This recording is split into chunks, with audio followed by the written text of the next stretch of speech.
Welcome to the first ever in-depth bookshelf tour with a Columbia MFA graduate who also happens to have a collection of over 250 NYRB classics that take up almost an entire large bookcase in her library. But before we get into that, let me tell you the origin story of this tour. A couple of months ago, I went on a quest to find someone who had a large, if not complete, collection of the NYRBs, which stands for New York Review Books Classics, and is the flagship series from its publisher, New York Review Books. If you're not familiar, the NYRBs have a large following in the BookTube, BookTalk, and Bookstagram communities, and in my mind are in many ways the closest analog to the Loeb Classical Library for serious readers of more contemporary literature, fiction, poetry, essays, memoir, and other nonfiction, including many overlooked works in translation. As some of you know, the most popular video ever on my channel, now with over 250,000 views, was with Greg of Reddit, a man I discovered on Reddit while searching for someone with the complete Loeb Classical Library. And it turns out Reddit was also where I discovered my guest today, Ray Miller-Waite, a graduate of the MFA in Writing program at Columbia University School of the Arts, who recently finished writing her 700-page debut novel and signed with an agent last year. She's currently working on a 10-year project dedicated to reading through her entire 268-book and ever-expanding NYRB collection. Opinions vary on MFA programs, but in my mind, the Columbia MFA has always held the #1 spot, and here's why. It's one of America's oldest writing MFAs, offering dedicated study in fiction, nonfiction, and poetry, and it even has a joint course of study in literary translation. Among the Ivies, only Brown and Cornell offer comparable MFAs for fiction and poetry, and neither offer a formal nonfiction concentration. It's also one of the first 3 schools in the United States to offer a graduate degree in writing. Here's a bit of history. 1911, Columbia began offering undergraduate and extension creative writing courses. 1963, its School of General Studies writing department launched an annual writers' conference. 1965, Columbia established the School of the Arts.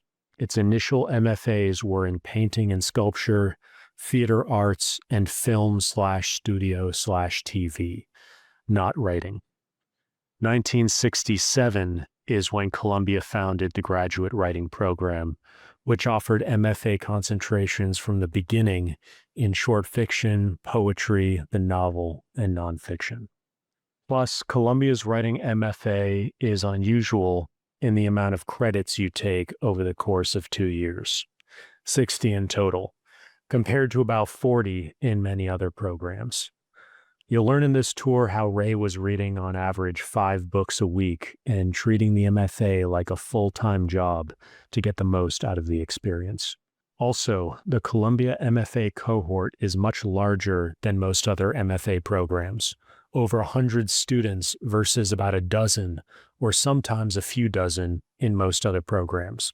So it's much easier to find your tribe of like-minded writers who sometimes turn into lifelong friends, which you'll learn was true in Ray's experience, and we discuss this experience in depth later on in the tour. But the real mystique of the Columbia MFA, which has always fascinated me, is this. It's in New York City, which is the world capital of publishing and in many ways of art and culture. Once I learned that Ray was a Columbia MFA grad, my plan for this tour changed completely. I went to YouTube to learn more about the Columbia Writing MFA, only to realize that there's actually very little, in fact almost no, good long-form content on what it's actually like to get a writing MFA at Columbia. So my plan became we would talk about the NYRBs, but we would also make this video the most in-depth video ever published on YouTube or anywhere else on the internet about what it's like to go through Columbia's 2-year MFA program in writing. I spent multiple days researching and preparing for these interviews. I even asked Ray if she could share her reading lists and list of courses, masterclasses, and workshops she took so we could put together the ultimate bonus resource kit to go along with this tour. Information you won't find anywhere else, and information that will help you recreate a bit of the magic of the Columbia Writing MFA from the comfort of your own home. I'll say more on the bonus resources in a bit, but you can find it in the first link in the description. Ray's route into fiction began with law at Durham and an LLM at UCLA, but changed direction after she wrote 143 pages of a novel in 13 days, left corporate privacy work at TikTok, and received her first formal writing instruction at the famous Yale Writers' Workshop, part of Yale summer session. At Columbia, she takes us through weekly fiction workshops, seminars, lectures, masterclasses, 15-hour days, and courses with titles like Imagining Non-Human Consciousness, Architecture of the Story, and Mad Love. We also discuss what workshops actually do and how they can go wrong, how she annotates and tags her books, and how the New Yorker, Paris Review, and other periodicals fit into her reading practice. During the MFA, Ray served as managing editor of the Columbia Journal, and she is now story editor at The Fabulist, with fiction and poetry published in Friction, JMWW, Stanchion Magazine, Ghost City Press, and elsewhere, with some of these publications only accepting 1% or 0.1% of the submissions they receive.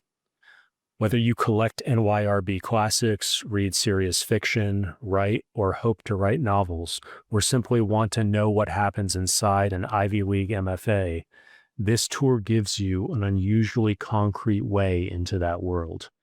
A quick note, this tour is part of a multi-part series I will be publishing over the next month or two of bookshelf tours focused on the NYRB classics.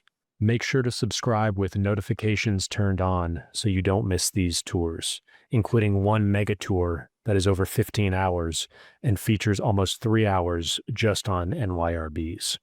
I also have created a playlist that you can find in the description of this video that will hold all the bookshelf tours I do featuring NYRBs, so you can always see what's available. I've included detailed timestamps in the description, so you can jump directly to the NYRB Classics, Ray's Columbia MFA, the writing and annotation discussions, or any of the authors and shelves that interest you most. Before we get started with the tour, a quick note that there's some bonus resources that go along with this bookshelf tour in the first link in the description. You can download all the high-resolution photos of Ray's library, plus there's a book giveaway including 2 NYRB classics from Ray's collection. Also included is Ray's Columbia MFA reading list, a nearly complete list of courses she took, and the official course guides for the Columbia MFA during the year she was a student. So you can trace her path through the program and use it to help plan your own reading and writing education. I'm also including a spreadsheet of NYRB classics that includes every one of the books in the series, so you can keep track of your collection or just get an understanding of the scale of the NYRB project. Plus, you'll get my classics resources spreadsheet, which collects in one place all the key details of the major facing page translation book sets, like the Loeb Classical Library and other similar sets from Harvard University Press, as well as other publishers of facing page translation libraries.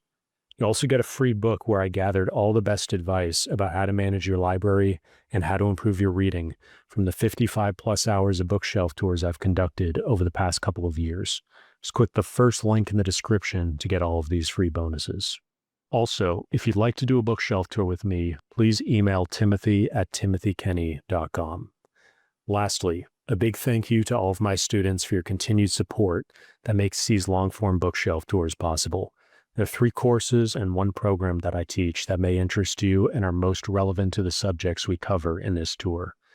The first item is the lexicon course, which is designed to help you build your vocabulary in the English language to a very advanced level. You'll learn how to break down words to their essential elements, how to study special categories of words where you can most improve, and how to develop your ability to use multi-word phrases and how they are an essential part of mastering English. Please click the second link in the description to learn more about the lexicon course. The second item is the polyglot course and is designed to help you learn multiple languages in parallel, so you can read the great classic works and contemporary fiction as well as academic books and papers in their original languages.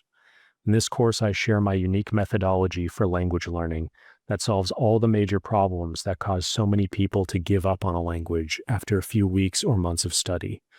Please click the third link in the description to learn more about the 12 classic and modern languages included in this one-of-a-kind course.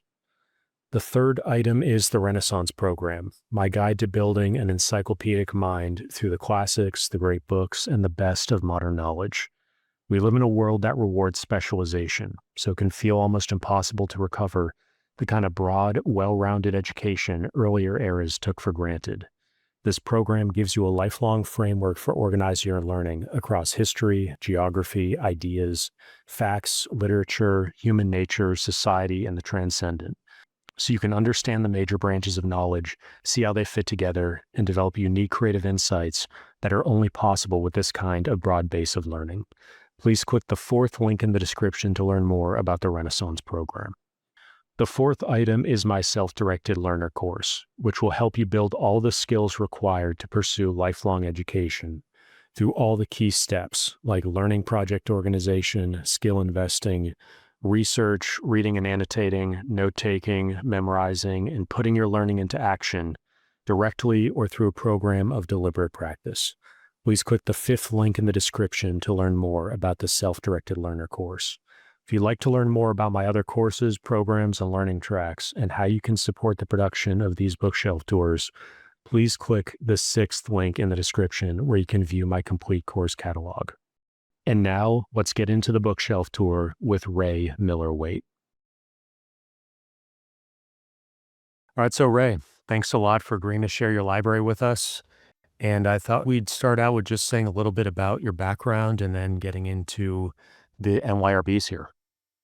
Absolutely. Thank you so much for having me on your show. I am always seeing these articles talking about the death of physical books, and I feel like shows like yours really reinvigorate me and show me that that's very much not true. Hi, my name is Ray Miller-Waite. I'm a novelist with an MFA from Columbia University. And behind me here is my relatively recently acquired 268 book NYRB, the New York Review of Books collection, along with a random bit of books here that are not NYRB at all, but are masquerading as such, even if they're doing a rather poor job at doing so. Um, but I have quite a bit of a story behind this collection here. It was something that, so I was familiar with the NYRB before going out and buying 268 books in one go. And the NYRB is something that I've always felt really strongly interested in. I read a lot of books in translation, and I know that the NYRB, not only do they publish a significant amount of books in translation, but everything that they publish is either a first publication or a republication of something that they have deemed literarily significant. And I think that for me, being able to come to this curated collection and knowing that whatever book I open is going to touch me, is going to change me in some way, is an incredibly attractive idea. Um, I'd read several NYRB books and before this, and a few of them had been particularly influential to me at times in my life where they resonated with me to a very significant degree. And I first came across this collection in the same way that you came across me, which was just on the NYRB subreddits. And I was poking around looking at people's collections, and I happened to notice that every now and then people would say, "Oh, I got a haul of 20 books." And I thought, what if I just check on eBay and see if there are any collections that someone is selling. And lo and behold, there was a set of books that someone was selling in Buffalo, New York. I live in Brooklyn, in New York City, and that's rather far. But I did happen to notice that he had set it to be local pickup only. And I was thinking to myself, well, I can drive. I don't have a car anymore since I moved back to New York City, but I can rent one. So I start doing all of this logistical planning. I sent a message to the seller, essentially asking him when I could come. I think I had messaged him on a Friday, and I was like, I'll come tomorrow, like if you want me to. But he took a while to respond. He was really in no rush to get back to me. And he said, "Oh, maybe you could come this Tuesday or this Thursday." And um, I unfortunately had other obligations, both for my day job and just regular New York City things. And I kept trying to work something out with him. I wasn't willing to give up on these books. And we were going back and forth. Sometimes there would be large sections of time, a week and a half, where he wouldn't respond to me. And I was trying to coordinate with him. And eventually, he and I had gotten to a point where we agreed to meet each other halfway. So each drive about 3.5 or 4 hours. But then this plan was vetoed by his wife, who did not believe that their car would survive the trip. But I guess I must have been, which surprised me, I must have been the only person that was showing significant interest in this. So he said he was going to start looking into shipping them and how much it would be. Um, and he was going to start getting boxes, figuring out how to pack them. And this was another several week long process. I want to say I was starting to give up, but I was not, because in fact I had already purchased this bookshelf. Um, this bookshelf was a Facebook Marketplace find, as with most of the items in my home. Um, Actually, this bookshelf is Ethan Allen, hand carved, solid wood, over $9,000 retail. But there is a young man who was getting rid of it for $375, including delivery, which is like a unicorn in New York City, all because he had essentially gotten it from his girlfriend's father, who's a contractor and was redoing someone's home. And that certain someone must have been very wealthy and didn't mind just getting rid of this beautiful, beautiful bookshelf. And so the young man took it home and it wouldn't fit up his staircase. And I suppose he partially gave up there because he then left it in the lobby of his building. And his landlady was kind of like, "Sir, you need to get this thing out of here right now." So he listed it on Facebook Marketplace for an absurdly low price.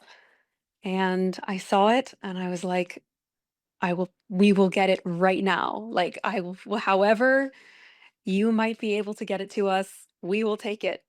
And it did have to be taken apart partially to get up our stairs, but it fit. We were very, very happy. And so I had this sitting empty for probably, gosh, bordering on 6 weeks while I was communicating with this eBay seller. And by the time he sent me a message letting me know he had set up the shipping option, I was actually on a novel research trip with one of my best friends in, we were road tripping across Belgium, in a tiny little European car. And I was paying foreign transaction fees on every single thing I purchased, including food. So when that man messaged me, saying that it was ready to be shipped, and I then realized, oh my goodness, now anyone, anywhere in the world can choose to buy this.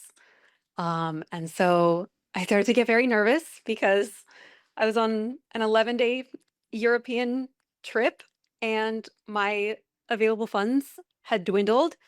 So I started literally pinching pennies on this trip so that I could afford to buy this collection. And I did. And I bought it probably about a week after I got back. In hindsight, I am incredibly lucky. No one else did. Um, I know that I would have found ways to fill this bookshelf without it because you'll see in later parts of the tour that I have a significant amount of overflow in my bookshelves. Anyway, but this naturally did quite a good job of filling it up in one swift go, and I think the collection looks beautiful housed in this piece of furniture. So that excited me a lot. I've now had the collection not too terribly long, not long enough to properly organize it, unfortunately. The best that I've been able to do to this point in time is to put l- um the same authors together. So, for example, I have my Henry James books here, my Leonardo Sciascia books are here as well. This full bookshelf is also books that are only authors matched to each other.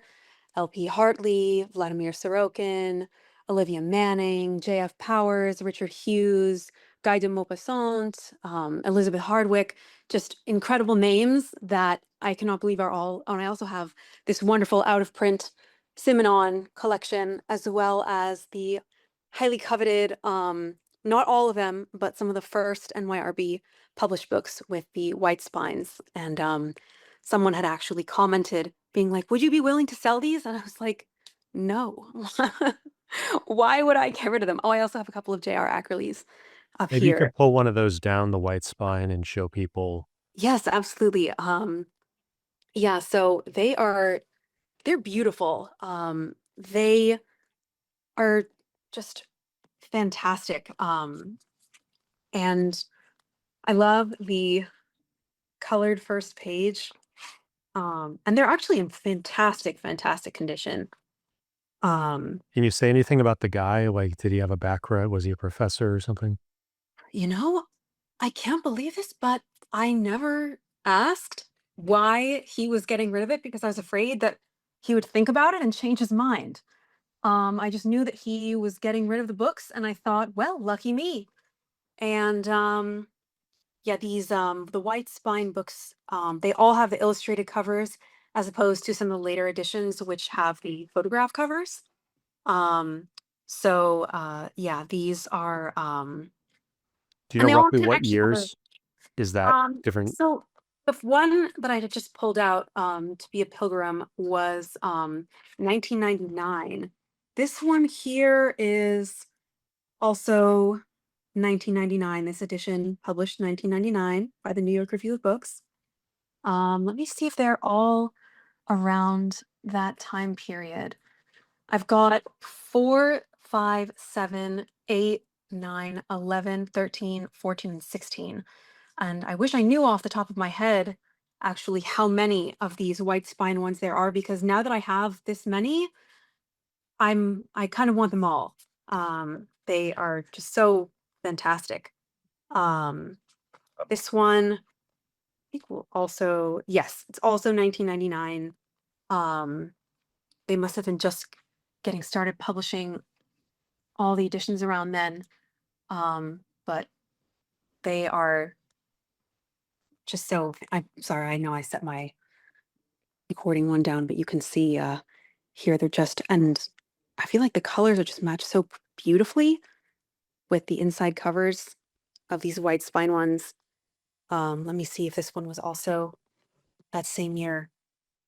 You good to show the back as well if you didn't already do that. Oh yeah, absolutely. Here's the back. let's see, was 14.95 when it was first published. I know that a lot of the thicker editions nowadays are either 17.95 or 24.95 or 29.95, depending on how big they are. I remember seeing uh, The Anatomy of Melancholy. When I first unpacked this, I made a joke about how if I had written something about the Anatomy of Melancholy, it would have been even longer. But this is truly an incredible volume. And actually, when I was unboxing this, I was on the phone with my mother, and she asked me how many pages it was, but you can't actually tell because it starts over multiple times. So, for example, if I open it here, it says 275, then we go about 300 pages forward, we're at 291. Oh, another chunk of pages, we're at 49. So this is a multi-volume Cure of Love Melancholy. Isn't that just wonderful? Someone had actually commented when I posted this book, because I did post each individual shelf, saying that they've been working through it for the last 10 years. And they just love picking it up every now and then and taking a look at it. And I cannot wait to do the same myself. It's definitely one of the ones I was most excited to see. I was also very excited to see the Stefan Zweig, Post Office Girl, very iconic one that You I want to had show been. that one? Show the cover. Absolutely. This is one I had been meaning to pick this up for a long time. And when I saw that it came in this collection, I was practically jumping up and down, like, oh my goodness, I don't have to fill in any gaps. Although I do have to fill in some gaps because this 268 book collection did not come with any Magda Szabó, which made me very sad. I was at the Strand yesterday and I almost bought a copy of The Doors, but I elected not to, because when you purchase a collection of this size and you tell your beloved family and friends that you have gone out and purchased another book, the side eye is next level. So Can you say a couple words about the Strand for people that are familiar? absolutely. So the Strand is probably the most iconic New York City bookstore, and it famously houses 18 miles of bookshelves, both new and used, rare comics, every genre you could ever imagine, history, poetry, classics, plays. I think there are 5 floors. They opened a second Strand on the Upper West Side, but mostly people will just go to the Union Square location, which is the one that I've been to the most, because essentially if you want a book, there's like a 95% chance that it will be there in one way or another. So I was actually trying to fill in a few gaps in my MFA library, and I was able to find a significant number of my books from my reading list used. So they have so many books that they would have multiple copies, new and used, of every book you can think of. It's such a magical place. I don't even know how many hours I've spent there or how much money, and the latter I have no desire to know. But I do have the imposter bookshelf here. I have to call that out in talking about my NYRB bookshelf. I have essentially, I wouldn't necessarily call this completely random, but it is somewhat random. This here is a collection entirely of New Yorker magazines. And for those who do not live in New York City, there is a wonderful thing about the culture here called stooping. And it is the act of putting something on your stoop, your building's stoop, and anyone who happens to see it can take it for free. So a good section of these, I believe starting around here, yes, with this one in particular, I was actually on my way to a meetup with some of my writer friends, and I just saw like probably 20 New Yorker magazines just sitting on the stoop. I just picked them all up and I carried them all the way to the cafe I was meeting my friends at, and I was like, hey, And it was actually the first time I was meeting a few of these friends in person. And I was like, I'm going to be so popular coming to a writers meetup and just giving them free New Yorkers. This is going to be, I'm going to immediately make friends. And it worked. So go me, or go whoever put those books out, or those New Yorkers out. Because I took every single one. And then the rest of these, I'm actually in a buy nothing Facebook group. It's the only time I ever go on Facebook, as those of my generation have mostly abandoned the platform except for buy sell purposes. Facebook Marketplace and buy nothing groups are the absolute cream of the crop. Um, and the rest of these I got because someone had actually, so she had gotten them from someone in the group, and she just wanted to use them for a scrapbooking project. And she'd cut a few pictures here and there out of them and then said, does anyone want them? There were like probably about 80% of what you see here I got from one girl who had finished her scrapbooking project or abandoned it, it seems, because honestly, I flipped through most of them and I've seen like two things cut out of like probably the 50 magazines here. So they're mostly untouched. And I was a subscriber of The New Yorker during my MFA because it came free with the cost of tuition. What a deal. Um, and although I'm very, very lucky that my tuition was heavily subsidized by scholarships, which I know is not something every Columbia writer is able to say. So I'm very, very grateful to say I was in that position. Um, and I really missed reading them. I was a subscriber for a while to their quarterly issues. Their quarterly issues are probably about this large. And this was a stooped book.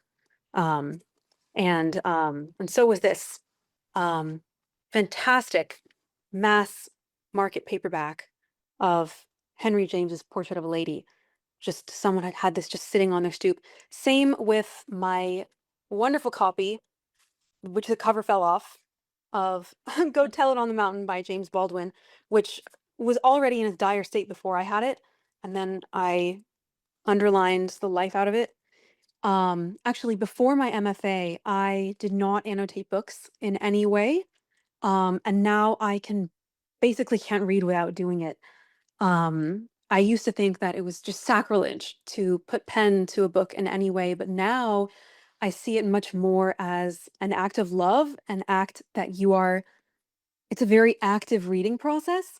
And here I can show a bit this some of the annotation. And apparently, Ren Fresh, this person who used to own this book, um, and I did not take these notes, but I did all the underlining, and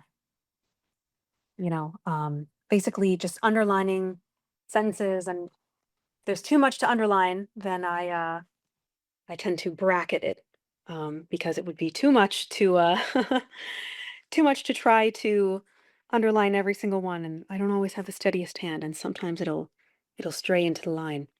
Um, but yeah, I truly believe annotating is an act of love, and it also helps me look back on books. And every now and then, I'll actually probably once every 3 or 4 months, I'll essentially go back at books that I've heavily annotated, and I will use like Google Drive's voice typing to take like massive amounts of notes, just reading out the lines that I've underlined, and then I'll print them out. And then sometimes that will be what I read before I start writing on my writing days. Um, but yeah, I mean, I've I've stooped so many fantastic books. Those two, and then a couple of these. Do you see any little free libraries around, or is that not really in the Mhm. city? Yeah, there are a few. There's one in the community garden, like right next to our apartment building. We actually, although we don't really necessarily live in like a classic apartment building, there aren't that many of those in the neighborhood that we live in. You really only get those in like Williamsburg and downtown Brooklyn. But we actually live in a brownstone. It's about 4 stories high. We live above a supermarket.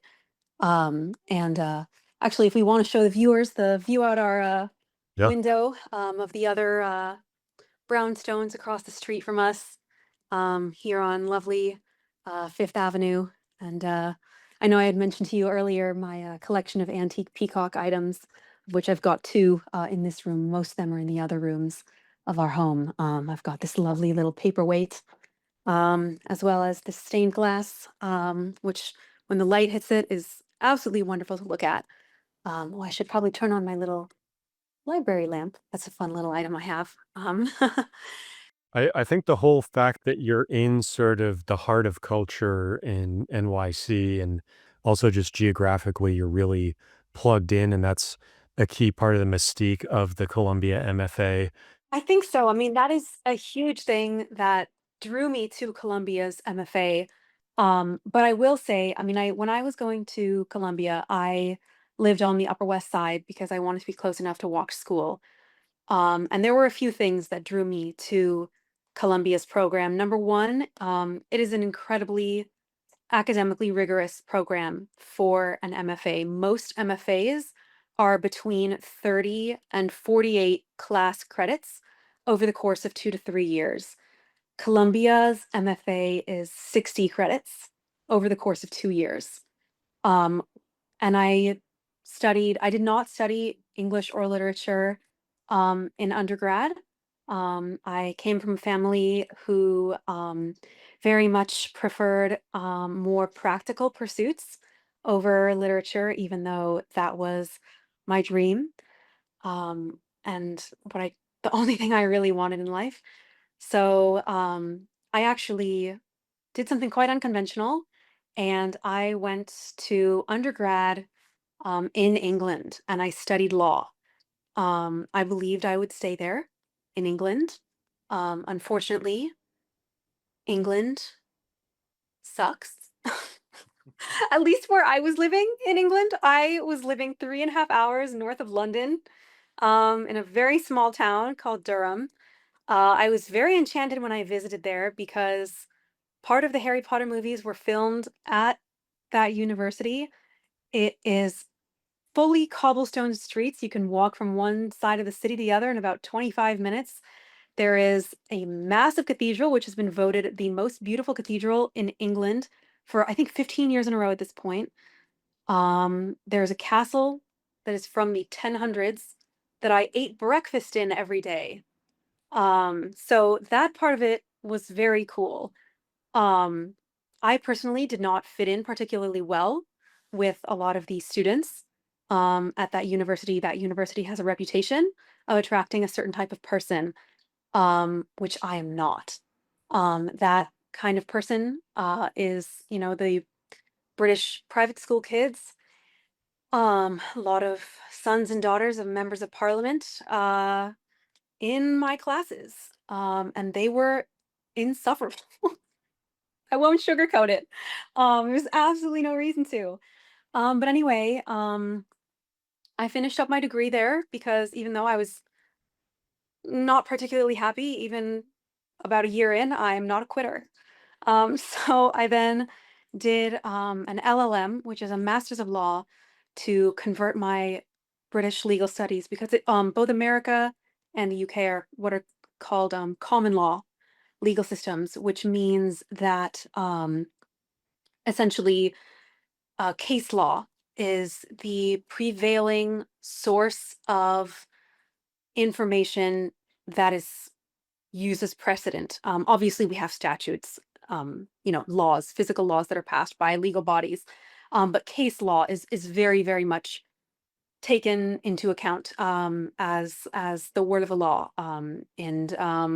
So I did that at UCLA from 2018 to 2019. Um, I almost left halfway through my LLM. I was so miserable. I just wanted to write. And um, at that time, I had actually been introduced to two books specifically that had a huge influence on my path to becoming a writer. I actually write a lot of speculative fiction, whether that is magical realism, fabulism, or literary fantasy. and that literary fantasy is the kind of genre of my novel.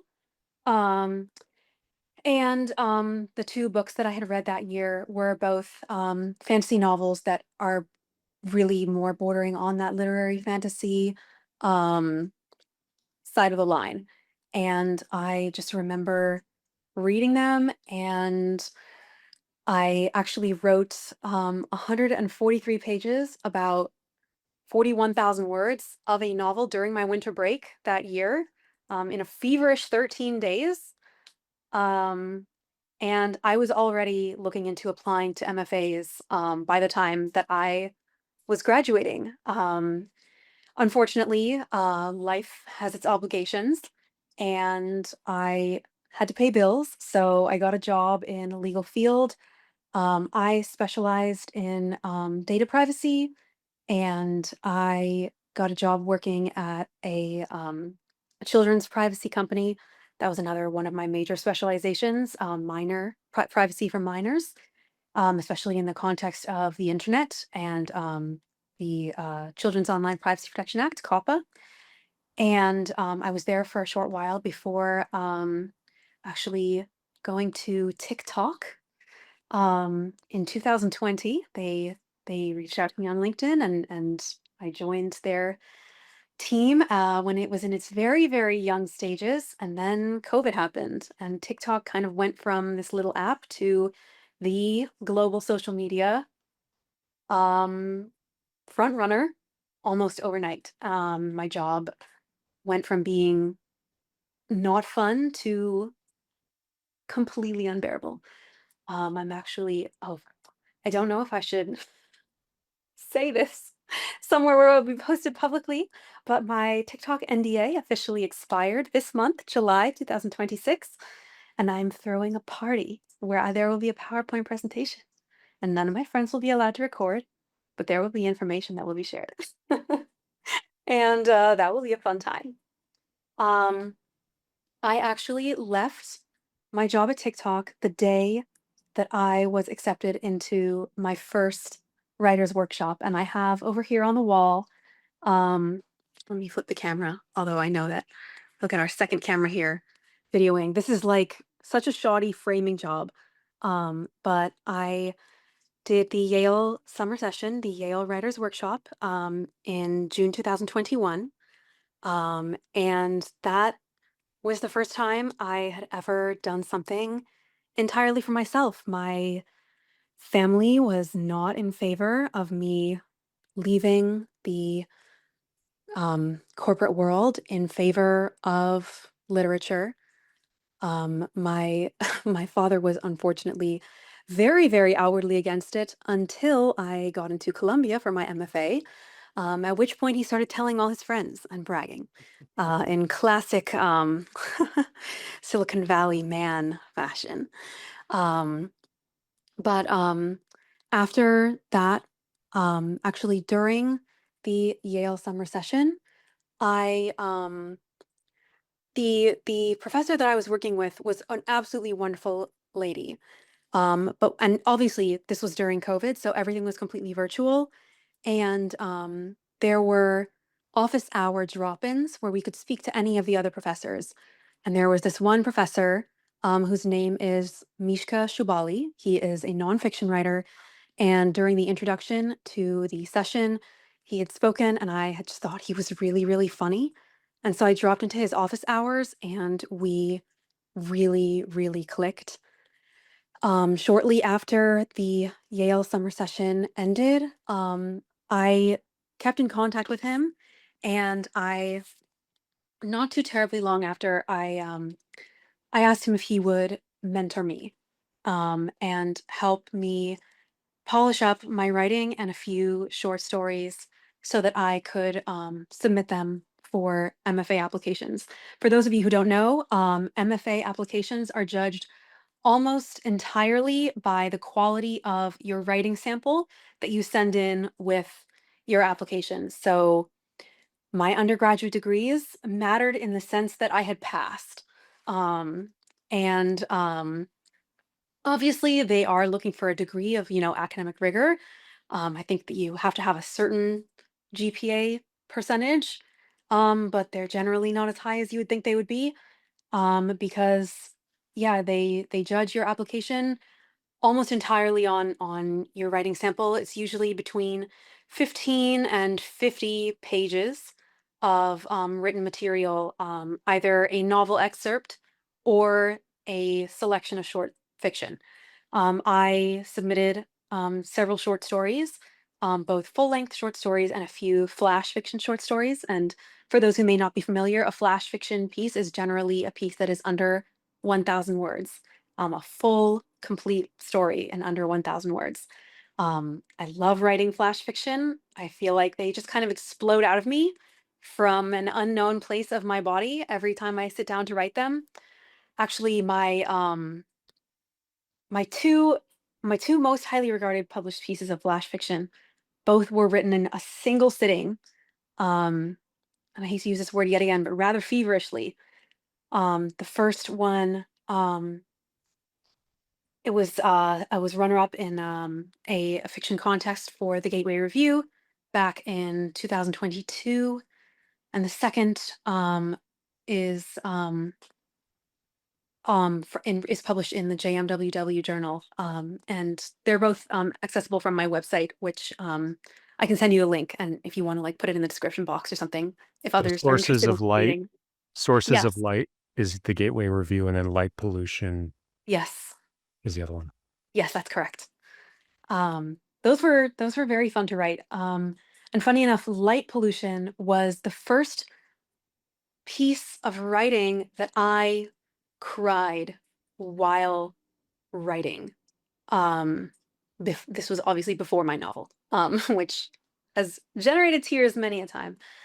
Um, but yeah. I read it this afternoon, actually, Oh, about an hour really? ago. Yeah, it's great. Oh, thank you so much. I appreciate the fact that you read my work. That's so kind of you. Um, Gosh, where even was I before going off on this massive tangent? I think that I. Well, you said, yeah, you were gonna finish the books on the shelf, and I wanted to ask you a few Oh, more yes. NYRB things after that.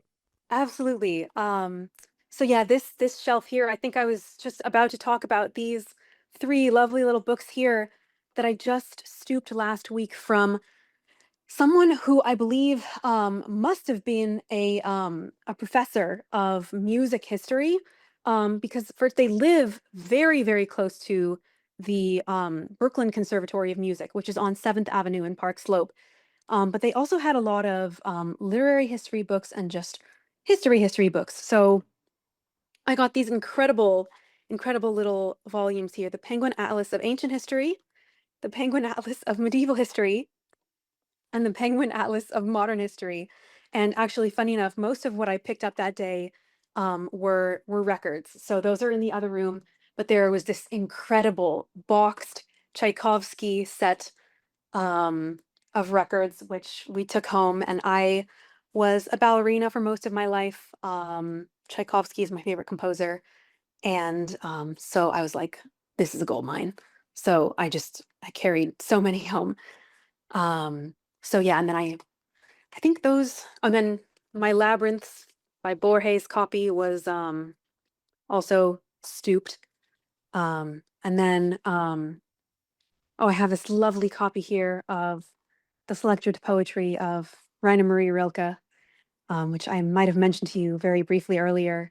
Um, that this is so sacrilegious. The first time I read Rilke's Duino Elegies was on a PDF of on my laptop because it was assigned to me and in one of my classes.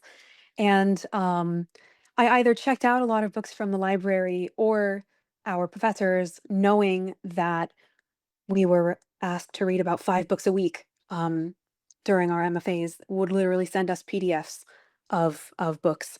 But very luckily, actually right after, my engagement to my fiancé, one of his very close friends gave us this book with a beautiful handwritten, she got it at the Strand as well. And here's what the Strand looks like for, those who are interested. They have a little bookmark with their photo.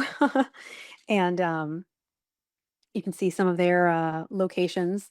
This is their Upper West Side location. This is their, main location, and then they have a couple little kiosks one at LaGuardia Airport, one at the Amtrak train hall, and one apparently in Central Park, which I've actually never seen, even though I'm in Central Park with some regularity.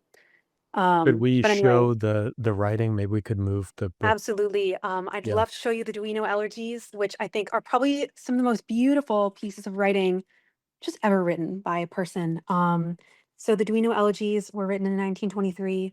And I was actually assigned these in that class I was telling you about a little bit earlier, which I'm more than happy to speak about again, the Imagining Non-Human Consciousness class.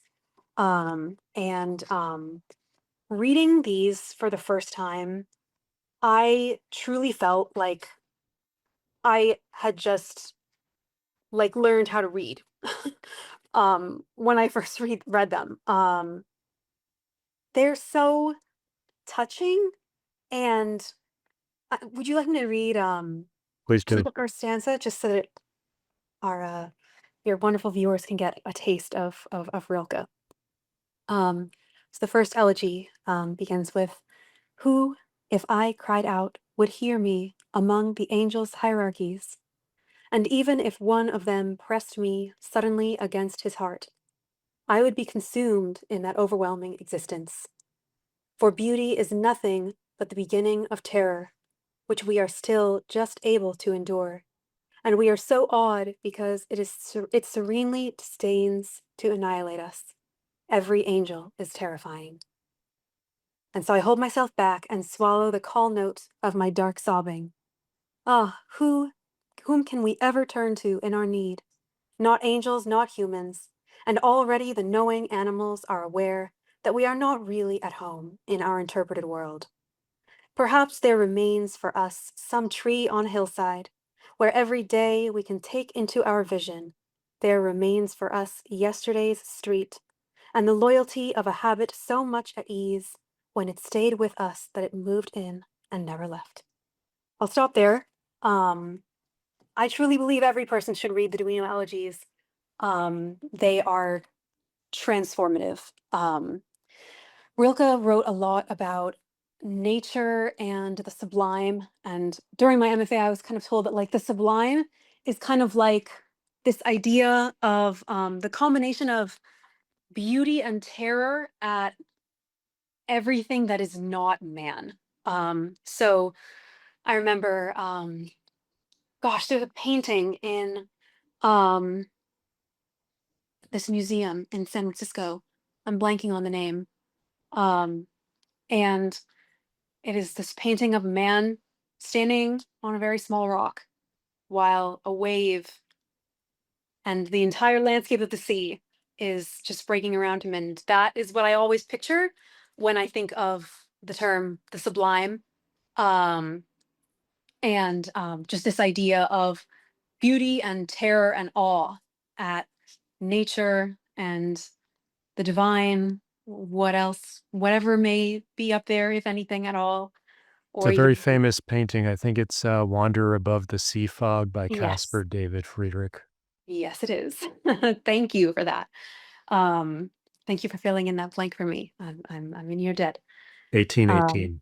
yes, it's beautiful. It's so beautiful. And I can picture it perfectly in my mind, and yet, yeah, the name escaped me. I my memory is choosy with what it recalls in moments. Um, so yes, that is most of this bookshelf. Oh, I actually have two of the other books that I had picked up on that same stoop as the atlases of history. I've got the Sicilian comedies as well as which is um just this hilarious little book. And I flipped through it briefly and I thought I need to bring this home. I can't wait to read. I mean, these are plays. And I'm huge. I love reading plays. I read a lot of Greek plays. I took multiple classes on Greek literature during my MFA. So I've read a lot of them. And then I also this lovely book, Introducing Music, which is appears to be um very, very well loved. And I thought, you know what? I will give it some more love as well. It's quite old. It was only £1 in the United Kingdom when it was published. And I thought it, and it's falling apart rather poorly. But and then I have a few books here on writing itself. I have Ray Bradbury's Zen in the Art of Writing. I have The Poet's Companion, Ursula K. Le Guin's Steering the Craft, and The Artful Edit by Susan Bell here. Um, and then I have a very small Gabriel García Márquez section, although I know that I have one of his books as well. I have another one of his books over there on the trunk because that was one of my MFA books. And then I have Clandestine in Chile here as well, the NYRB copy.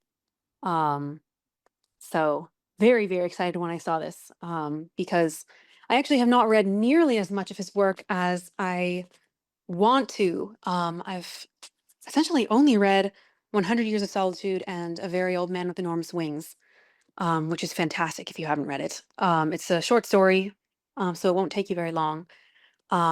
But I can't wait to dig into the rest. Oh, and of course, I've also read Autumn of the Patriarch because I read that during my William Faulkner and world literature course, which was essentially about Faulkner and a lot of artists who claim to either have influenced him or been influenced by him.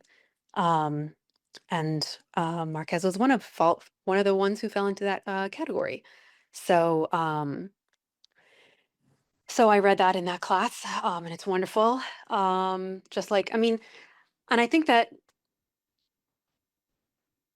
the observant viewer may notice thus far by the books and poetry that I've talked about loving up to this point, I am very much a fan of maximalist prose. Um, I love I love me a half-page sentence.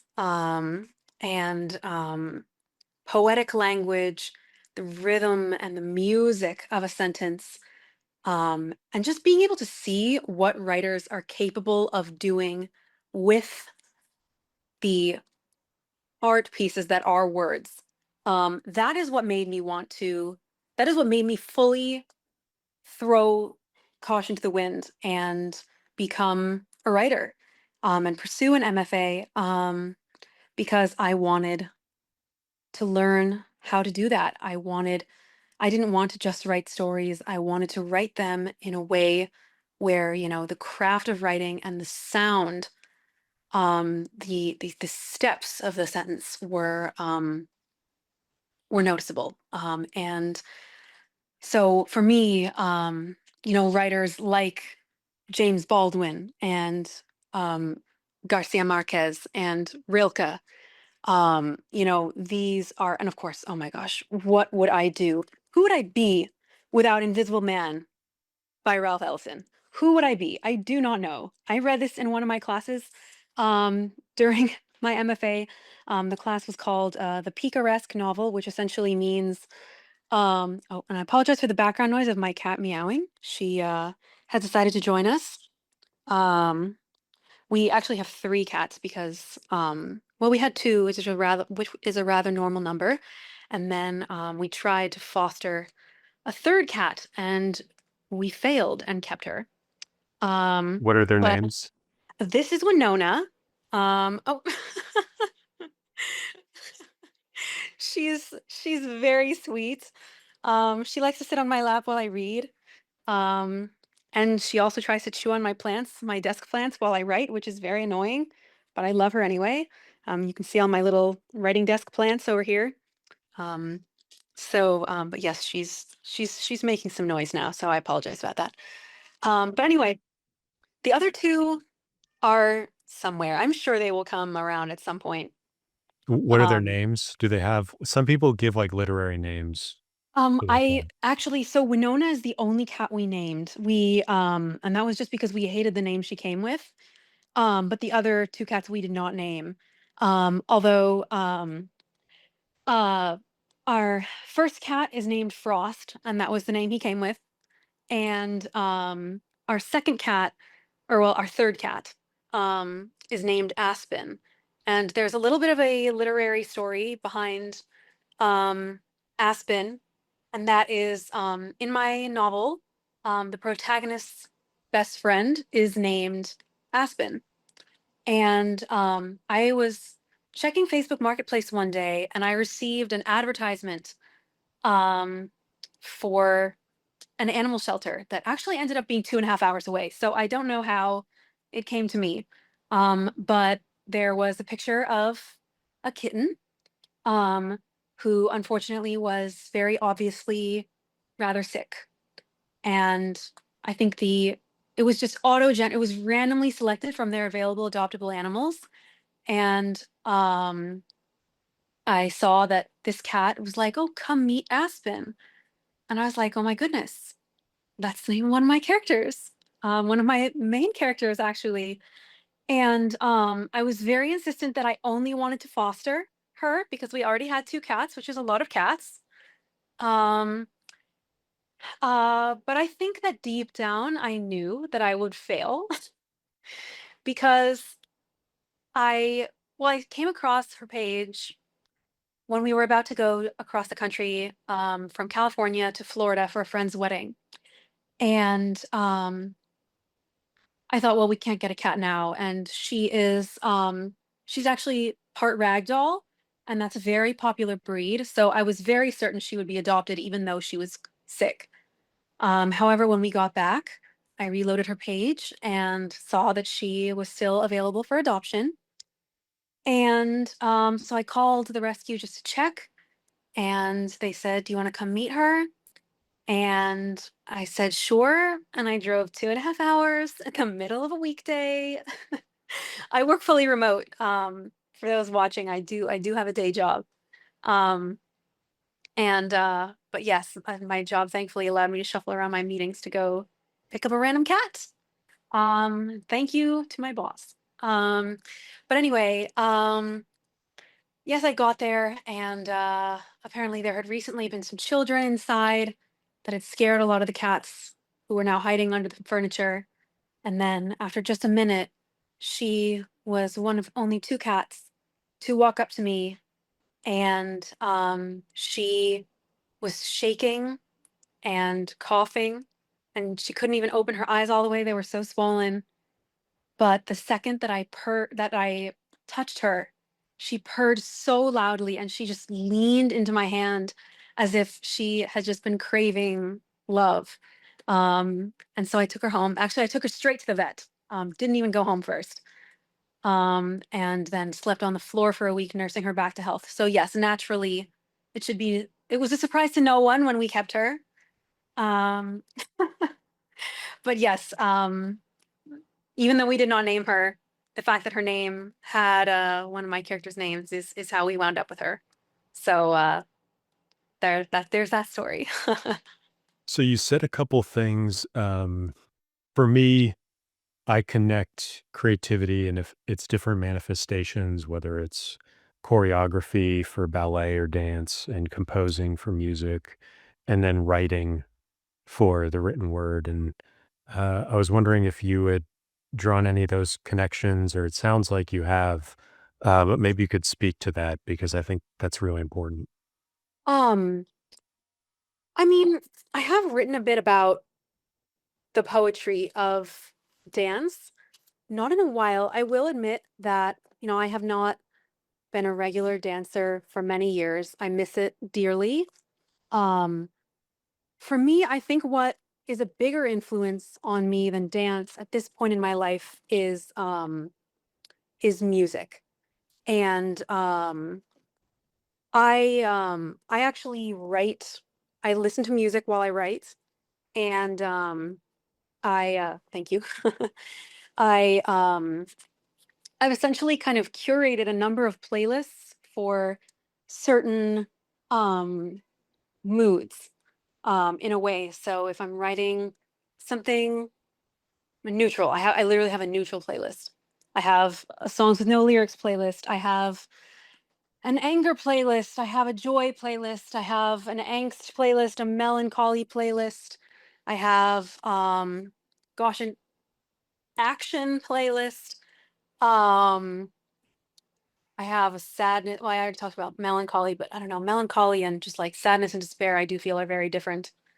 Um, and so I'll kind of switch those around. And I would say the majority of the brainstorming I do about my stories is done while I'm listening to music, either while I'm driving, which not so much anymore now that I'm in New York and no longer have a car, um, or while walking. I live in my headphones when I'm walking around the city, when I'm sitting on the subway.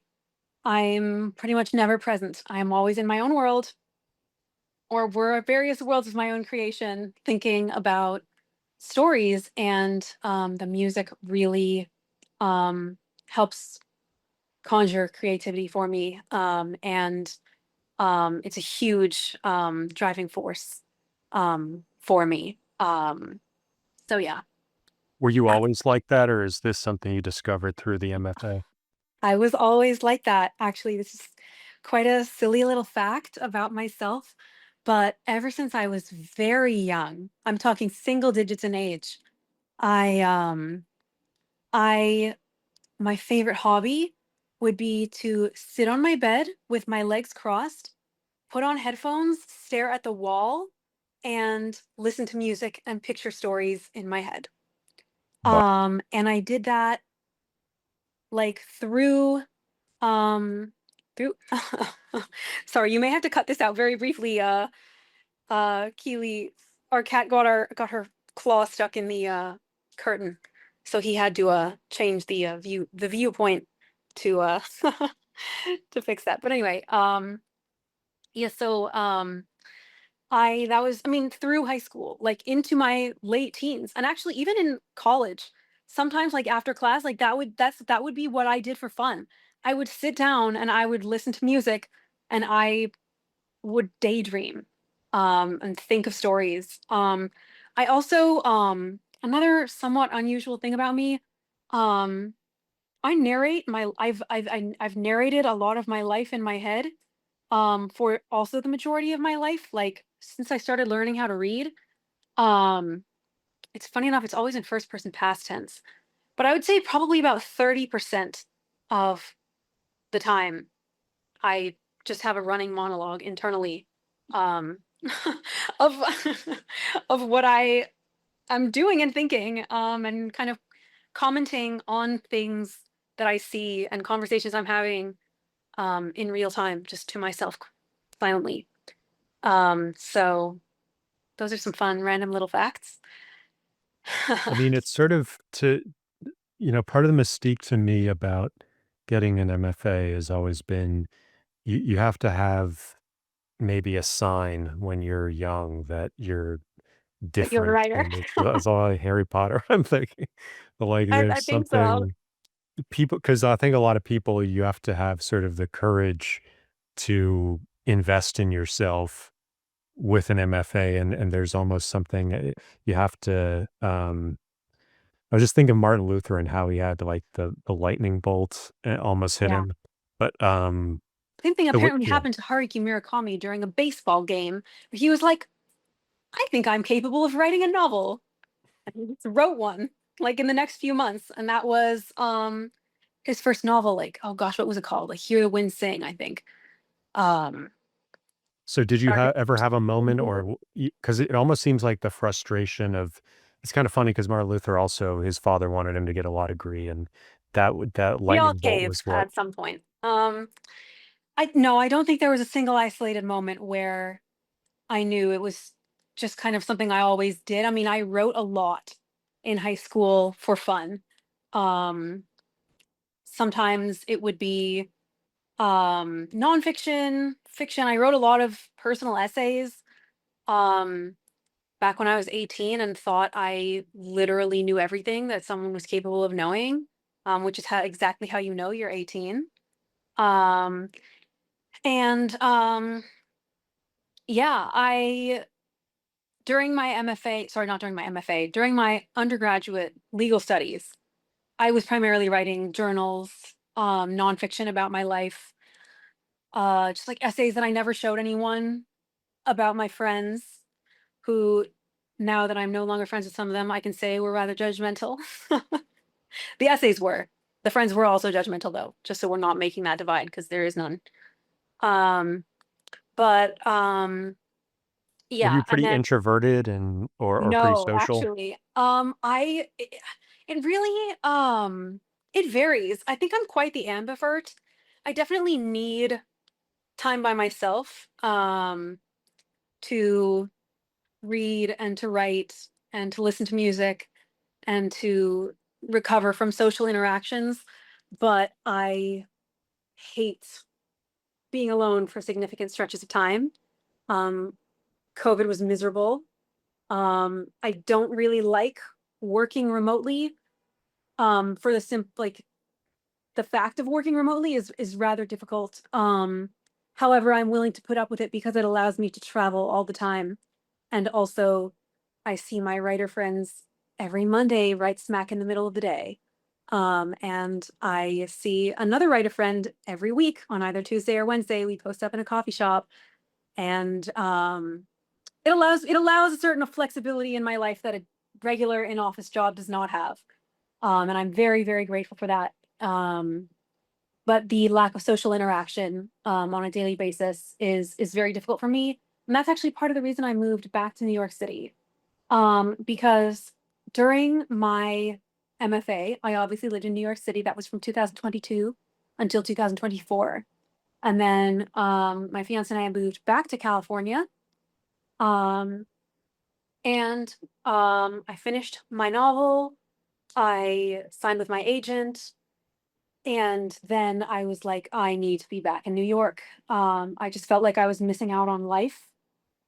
It's very, very hard to move away once you've lived here because it really is the publishing capital of the world. Um, and being able to just on any given night go to an author talk or be immersed in those kinds of communities. Like um back when we were living in California, even though we were just outside San Francisco, like literally on the other side of the Golden Gate Bridge, literally, like 3-minute drive from the Golden Gate Bridge. We hardly ever went into San Francisco because there's just such a barrier of entry to paying the bridge toll, paying for gas, paying for parking. Whereas now it's like you hop on the subway and you attend a free event and everyone else there wants to be there. And I think that that is one thing that I really love about New York is that so many people are here by choice. Um, like obviously there are people who were born and raised here or, moved here for work.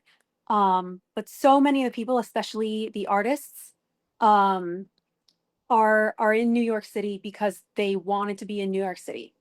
And I think that's something that's so special about it because people are then incentivized to do the things that New York City has to offer. I think that um, the accessibility, people call New York City the city that never sleeps. And because it has that reputation, everyone takes advantage of it. Everyone wants to do the things that New York has to offer because they know there is always something to do here. And for me, that is mostly going to book events. I go to a lot of events at the Brooklyn Botanic Garden. They do a lot of outdoor jazz events, especially during the summer. Um, and we're members of the Brooklyn Botanic Garden. I'm a member at the New York Public Library. We're members at the Met Museum. And all of these just have so many events where you can go and meet incredible like-minded people. And it's just such a fascinating experience. Gosh, I don't think now that I'm back, I don't think I'll ever leave again. We moved back in April 2025. Um, it's just unbearable to think of living anywhere else. So, like, you just bump into other artists or even writers? Like, what's I an actually ran example? into Madeline Miller's editor on the subway once. For those who are not familiar, Madeline Miller wrote Song of Achilles and Circe. And I just happened to be, I was reading that day, I was actually reading Men Without Women by Haruki Murakami, which is a short story collection. Um, and I had headphones on so that no one would talk to me, but I wasn't actually listening to music because when I'm reading, it's very difficult for me to listen to music because I can't focus. So I don't know why it's easy for me to kind of partially tune out the music when I'm writing, but not when I'm reading. And she was having a conversation with her husband, and I happened to hear her talking about Madeline, and I just kind of pulled off my headphones. And I was like, "Hello, I heard you talking about Madeline." And she and I exchanged emails. We spoke again later. She's very lovely. But you'll just kind of have those experiences living here. Like, I know one time on the bus, my fiance ran into one of NYU's poetry professors. Um, and I mean, so many uh, incredible people choose to make the city their home, and you can kind of run into them. And I know that I've had several friends have had celebrity run-ins. I actually have not had, I mean, even though I've lived here for, gosh, like 3 years, I have yet to run into a celebrity here. I've only ever run into a celebrity when I was living in LA, and I was at my transactional law competition team was all getting gelato at Italy. And all of a sudden our professor was like, "Hey, any of you guys like Jay Leno?" And all of us were kind of like, "Not really." And he was like, "Well, he's right there." We were like, "Okay." So there was that. But yeah, I have not run into many celebrities since living here. Although I mean I was living on the Upper West Side before, and now I'm living in Park Slope. So maybe if I were living in the West Village or Greenwich Village or NoHo or Soho or the Upper East Side, then maybe I would see them more. Um, but not where I live. Although actually, my mother was visiting me not too terribly long ago. We were walking to get bagels, and she was like, "I follow that woman on YouTube." And I was like, "Who? I don't even know who that lady is." But anyway, there was that. There's sort of a contrast between like the short story we were talking about earlier, um, light pollution, and you've got a very outgoing personality that almost doesn't seem to go with some of your writing. So I don't know if you've thought about that, and maybe that's just a stereotype about writers, but um, there's something interesting there, and I wonder if you had any thoughts on like the personality versus subject matter in your writing, um, or the emotions that you try to capture in your work. I mean, it's funny that you say that because everything I write, I truly feel like there's such a significant piece of me in it. Um, I I've written short stories where I thought that I had succeeded at not having a large part of myself in it. And then my family or friends, or well, not my family friends, mostly my fiance reads a lot of my work. I had written a piece about a 16-year-old boy who, apologies for more background music. My cat is really, she's actually climbing on my fiance's back at the moment. So that's going to be affecting the camera angle as well. We may have to move away from where we're currently standing so she doesn't keep doing that. Um, um, she really loves attention, which is nice when you're not trying to record a video. Library Um, cats are always a highlight of these library tours, so the audience is definitely going to love that. I'm glad that everyone will like it because she's certainly a library cat. I have some wonderful photos of her like actually standing or sitting on these shelves, both before and after there were books in them. And yeah, she loves getting in the way. If you like, you could sit down at the desk, and I was just going to ask if you could bring a New Yorker Sure. issue over with you Yeah, because I absolutely. wanted to, once you finish what you were going to say about the other, about the story you were writing, I believe, I wanted to sort of talk a little bit more about how you read the New Yorker. And for a lot of people, the New Yorker can be pretty intimidating. And I think they'd be interested to hear from you about, as an MFA, what it was like for you reading the New Yorker. Is there a process where you sort of get into it or get accustomed to it?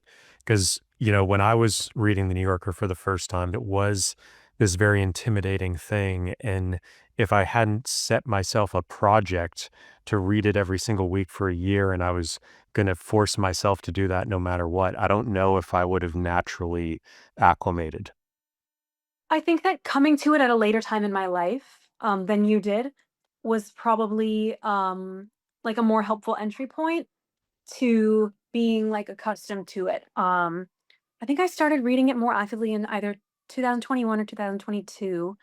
So around the time that I pivoted from, the corporate world into my MFA.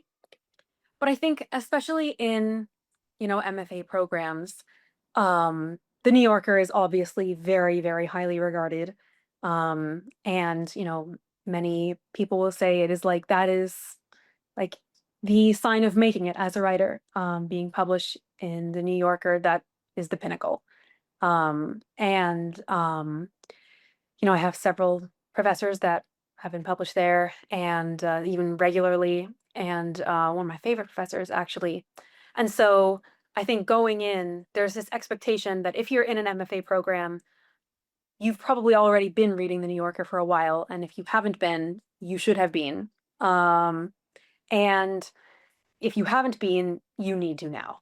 So, and that we, got a free subscription, um, along with the cost of tuition. What a deal. I think I've said that already, so apologies.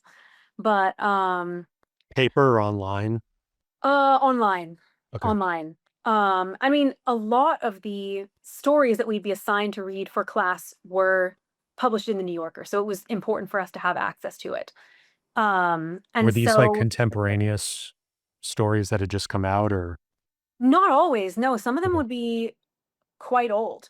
Like some of them, teachers had to go into the archives or even send us PDFs because they were so difficult to find, like in the tomes of the website.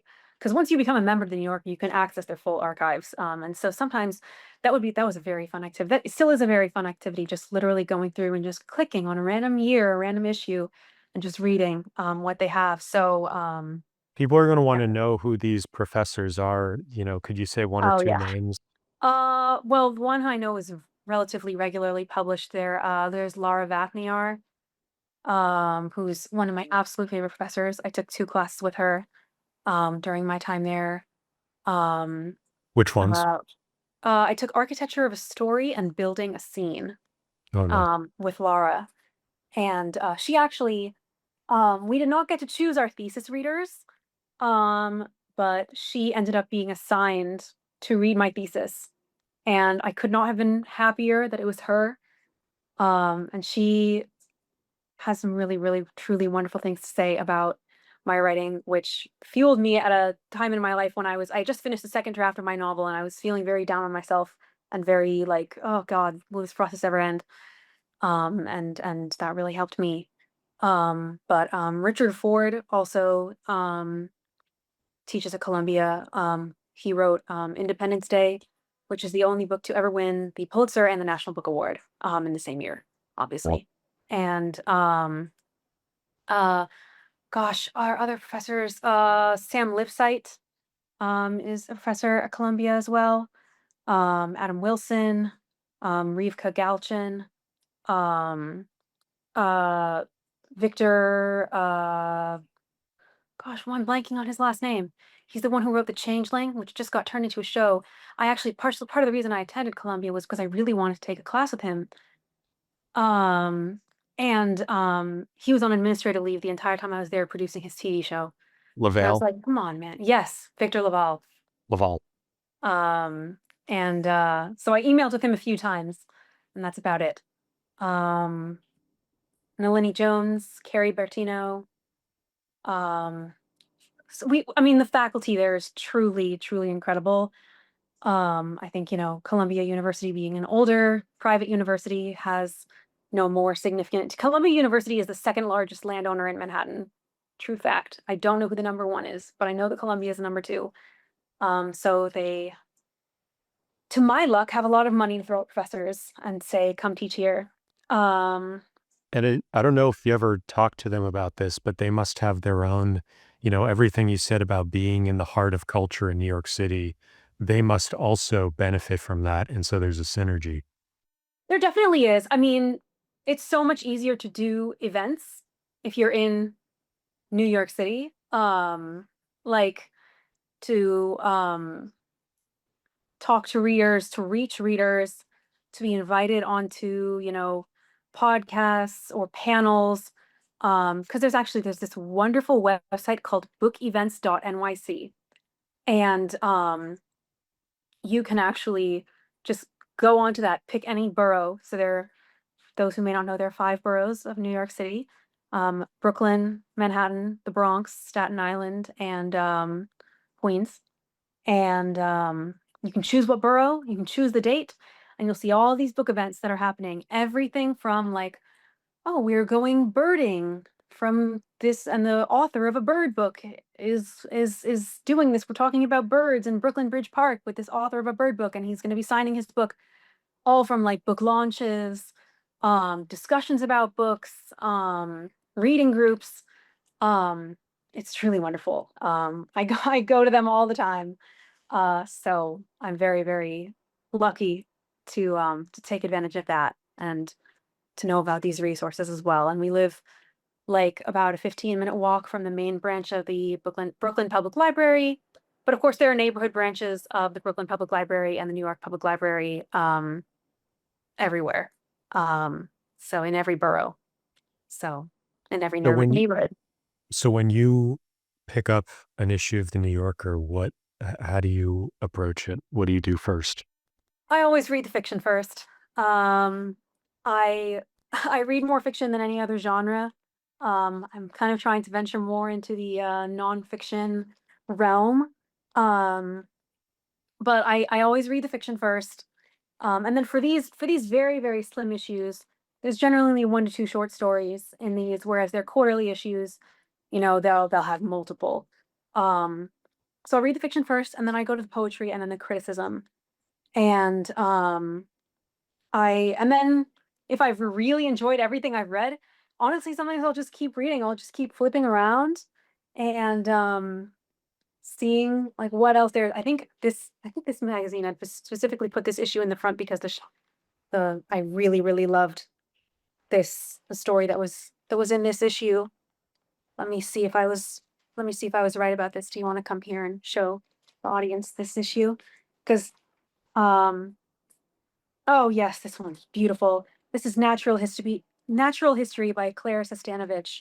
And I do annotate my New Yorkers as well, just with underlining, and sometimes I'll draw a heart or a star next to lines that I really love. Um, this is just, oh, this was beautiful. This is a beautiful story. Um, I just devoured this one. Um, and then, Do you read as a writer? Like, are you thinking about how is this architected? How is this scene developed? yes, Dialogue. yes, I do. And I will say that, it's difficult to turn off.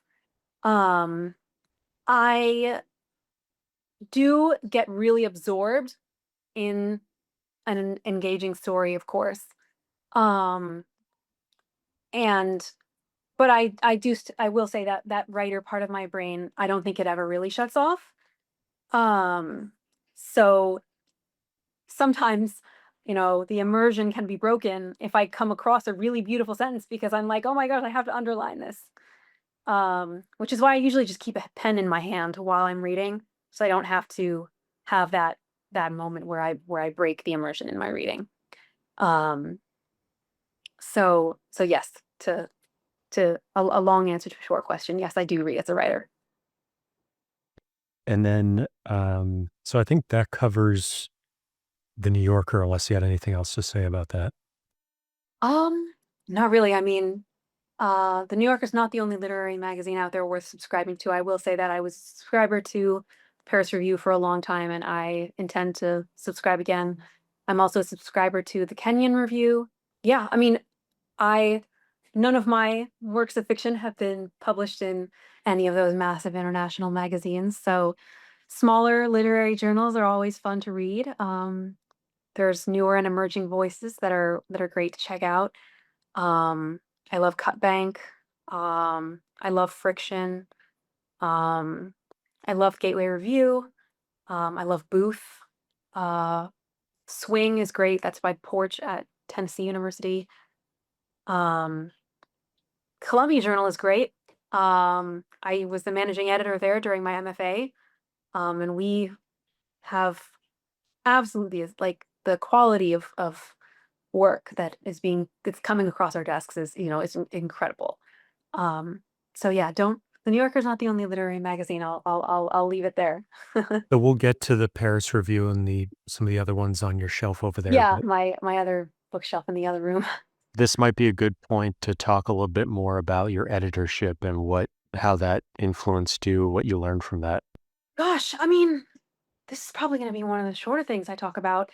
So I was the managing editor, which means that I was primarily handling logistics. They chose me for that role because of my legal background and because a lot of that is literally managing administration and contracts, doing contract negotiation. So I was not actually making decisions on pieces. I was working very closely with the other four senior editors. They flew us all out to AWP that year to represent the Columbia Journal. That was really wonderful. Um, but yeah, honestly, I wish that I could say it had a greater impact on my MFA journey and my journey as a writer, but I was mostly filing things. Your more current roles are more making editorial decisions. That's correct. Yes. So I'm fiction editor at The Fabulous, which is a flash fiction speculative magazine based out of San Francisco, and I am making editorial decisions on the stories that are published there and also the stories, like I will edit the stories alongside the authors. And does that help you become a better writer? Or I think it definitely does. I mean, looking at anyone's writing and trying to view it objectively or thinking like, what is this piece trying to do? And how can I, as an editor, help this piece do that better? I think that can only help you as a writer, because it causes you to take that viewpoint with your own work. Like, okay, what am I trying to do here? And how can I get that across in a way that is helpable and digestible, and you don't have to, excavate it from other things. Although certain times you want readers to excavate things, but it's all about, picking and choosing those moments. so we're at your desk here, and you had mentioned before we Yes. started recording that you've got a number of books by your side that you like to keep there to get you in Yes. the right headspace. So is that go along with the music? And is there anything else? Maybe we should do sort of a quick tour of your desk first, and then we Absolutely. can get to the books. Well, we've Um, got my buddy right here, Winnie. Um, this desk was a Facebook Marketplace find of mine. I've got a collection of Wallace Stevens poetry here, which I love cracking open and reading every now and then. I've got my main notebook for taking notes and talking and stuff about my novel. what And does it say on your desk? um honest it's like it's a French chocolate company. It's Mm. completely meaningless. It's just very pretty. But I do have this lovely globe here, which I got at a flea market. That has these lovely semi-precious stones inlaid here. It's got cat hair all over it, just like all of my belongings in my home. I've got some lovely little hand-painted cards made for me by my fiance, who is a painter. I've got this little teapot of uh, Le Petit Prince, The Little Prince, which is a book that I dearly love. My stepmother got this for me in France. I've got my little peacock paperweight, one of my collection of peacock items. I've got a little antique folding Chinese little wood panel here, which I love. Um, I've got my library lamp. I've got a few copies of, I've got a volume of Full Metal Alchemist here, as well as Avatar: The Last Airbender, some series I loved in my teens and still love now. They're wonderful. And then um, one of my all-time, if not my all-time favorite book, The Passion by Jeanette Winterson. This is, there's a section of this book which is the epigraph of my novel. Um, and I have read this so many times. I think everyone should read this book. It's essentially about the Napoleonic Wars and the perseverance of love, and it's unbelievable. It's dark and insightful and harrowing and heartbreaking and endearing and full of so many wonderful things. I could not recommend this highly enough. And then we've got my absolutely mutilated copy of The Name of the Wind by Patrick Rothfuss, which is one of the two books that during my time at UCLA caused me to decide to pursue my dream of becoming a writer, because this book is known for the lyrical quality of its prose and how poetic the sentences are. And I remember reading this and thinking, wow, you can do this like in a fantasy book. You can just do that if you want to. And it changed me. I've also read this, I don't even know how many times. I have two copies. Uh, I have another one here, like the mass market paperback version. Then I have my mass market Wise Man's Fear, which is also note taken to oblivion. What was the other Uh, book at UCLA? it was Assassin's Apprentice by Robin Hobb, which is another fantasy book with like a very literary writing style. But if you like, I can kind of show you the other books that I have here Yeah. on my desk. So I often read before writing. Sometimes I feel like I can't write until I've read for a period of time, usually, I don't know, 10 minutes to sometimes an hour and a half. Sometimes I just get completely absorbed in these books that I've read time after time after time. I have several poetry collections, and then mostly novels. We've got, gosh, what is even the book on the bottom? Oh, So Far So Good by Ursula K. Le Guin. We've got Low by Nick Flynn. That's an incredible poetry collection. The Little Prince, which, as you can see, is rather old. I read it a lot of times. Got The Tradition by Jericho Brown. The Incognito Lounge by Dennis Johnson. Although, to be honest, my favorite work by Dennis Johnson is Jesus' Son, which is singular. There's no book like Jesus' Son. It's so incredible. And then we've got David Copperfield by Charles Dickens. Just absolutely incredible. A huge amount of my novel is about um, childhood and nostalgia and aging and loss. And I really feel like, David Copperfield was so. This was actually assigned to me during my MFA. Obviously, I was familiar before and I had read parts of it. But this was during the child in fiction class, which I was very interested in due to the fact that my protagonist is a child for a significant portion of the first book. We've got All the Light We Cannot See by Anthony Doerr, a modern classic. And I've actually got The Original Daughter by Jemima Way, which was relatively recently published. Um, Jemima is the reason I went to Columbia. I was researching more about MFA programs, and I came across an interview that she had done with MFA writers, a podcast, and I listened to her speak about her experience at Columbia University, and I idolize her. She's incredible. I mean, she was a Stegner Fellow at Stanford right after graduating from Columbia, and The Original Daughter is her debut novel, and it was a Good Morning America book club pick. It is incredible. It is just a dazzling. The intensity of the sibling relationship in this book is just so mesmerizing and emotional and impactful. Her prose is fantastic. And then next, I've got another Jeanette Winterson book. I believe I own everything Jeanette Winterson has written. Um, some of it might be at my dad's house in California.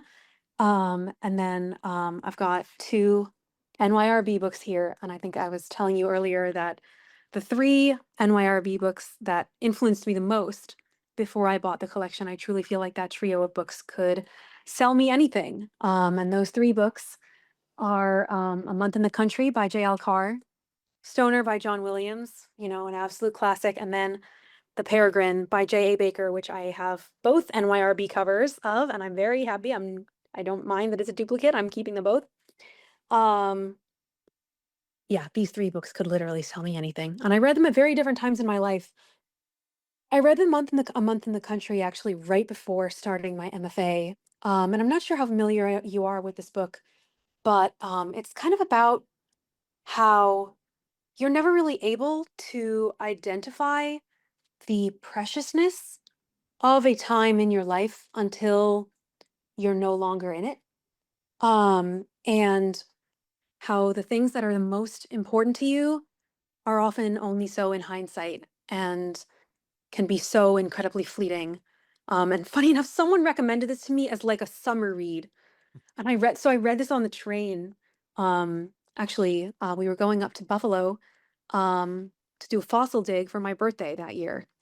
And I read this on the train, the 9-hour train from New York City to Buffalo.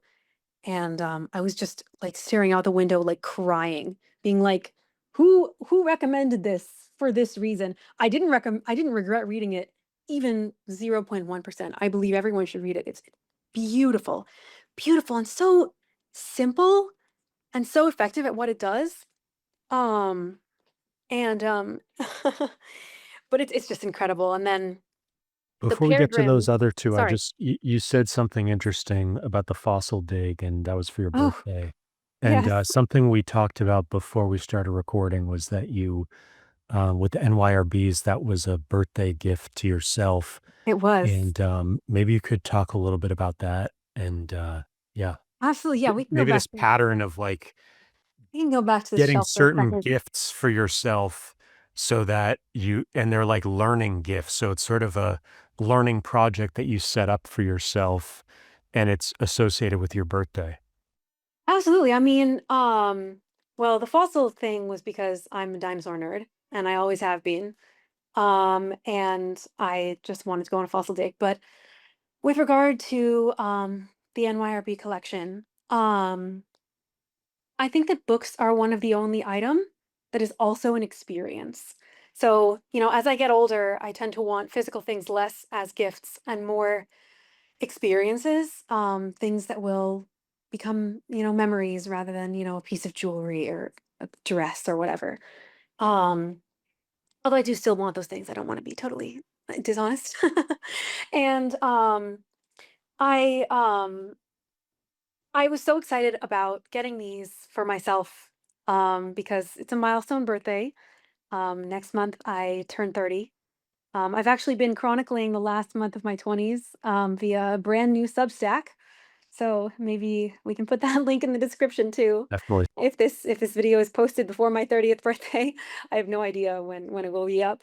But I um I think that because these books are so because every NYRB book is going to touch you and it is going to have an impact on you.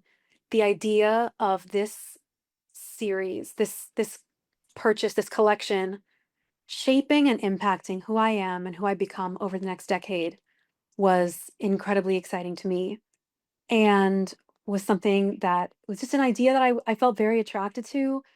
And I thought, like, if I'm going to get myself an outrageously expensive collection of books, now is the perfect time to do it. Um, Do you mind saying how much it ended up costing? so many people ask me on the Reddit post. It was $2,275. Which I actually think is a rather good price. No. That's It's about something. $10, less than 10 per book. Yeah, it's like 780 per book. I did the math. And well, because the 200 and the 2275 included shipping. Um, and it was 7 boxes of books, probably 250 pounds easily, if not more. Um, I mean, some of the because I there were a couple of duplicates that came with the collection. I think 19 duplicates, and I sold them to a lovely gentleman who was on the NYRB subreddit, and those 19 books that I sold him were 15 pounds. And that was a whole big box. And that was just 19 out of the 268, although I think it ended up being more than that. Do you think Um, you'll read a certain, do you have a plan of maybe reading one per month or something like that? that's a good goal. I should do that. I should do that. I mean, I have started reading them since getting them. I started with The Fountain Overflows by Rebecca West. for the simple fact that I read the back and it sounded very interesting. Although I really want to start with some of the ones that I've, been aware of that I've been wanting to read. I really want to read the Post Office Girl, the other Stefan Zweig books. Read some more Henry James, some of the Simenon books. I'm looking forward to there's this wonderful little book, My Dog Tulip. Just so sweet. When I read the back, when I was, unboxing this, um, the distinguished British man of letters, J.R. Ackerley, hardly thought of himself as a dog lover when, well into middle age, he came into possession of a German shepherd. To his surprise, she turned out to be the love of his life, the ideal friend he had been searching in vain for years.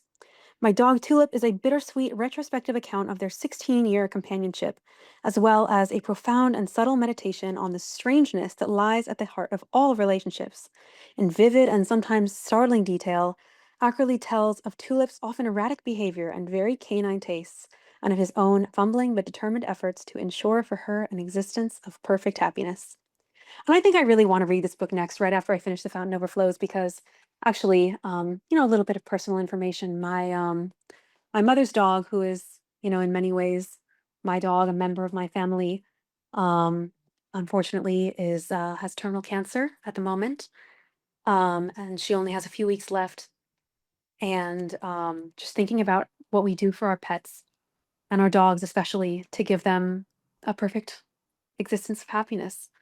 I think especially in this time of my life, I think will be, and I'm trying not to cry, but I think it will be a good read, especially, since Ackerley's account of Tulip is retrospective. So I think that will be a good book to read. And I think that there will be so many books that I feel like when I read them, they will be perfect somehow for that time in my life, whatever that time may be in the coming decade. Um, so yeah, actually that my mother's dog, she adopted her on my 20th birthday. Um, and now has been here for the entirety of my 20s. And now that I'm just almost 30, she'll be leaving my life. So it's interesting to think about.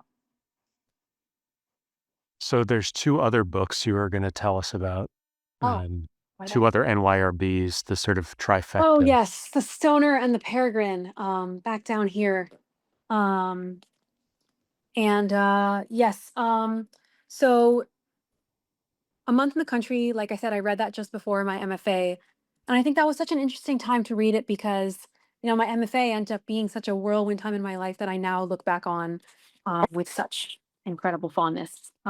Wishing that I could. I was, reading my reading list to prepare for this call with you. I just was thinking like, and reading all my course books, just thinking so much about, here, do you want to show them a little more closely?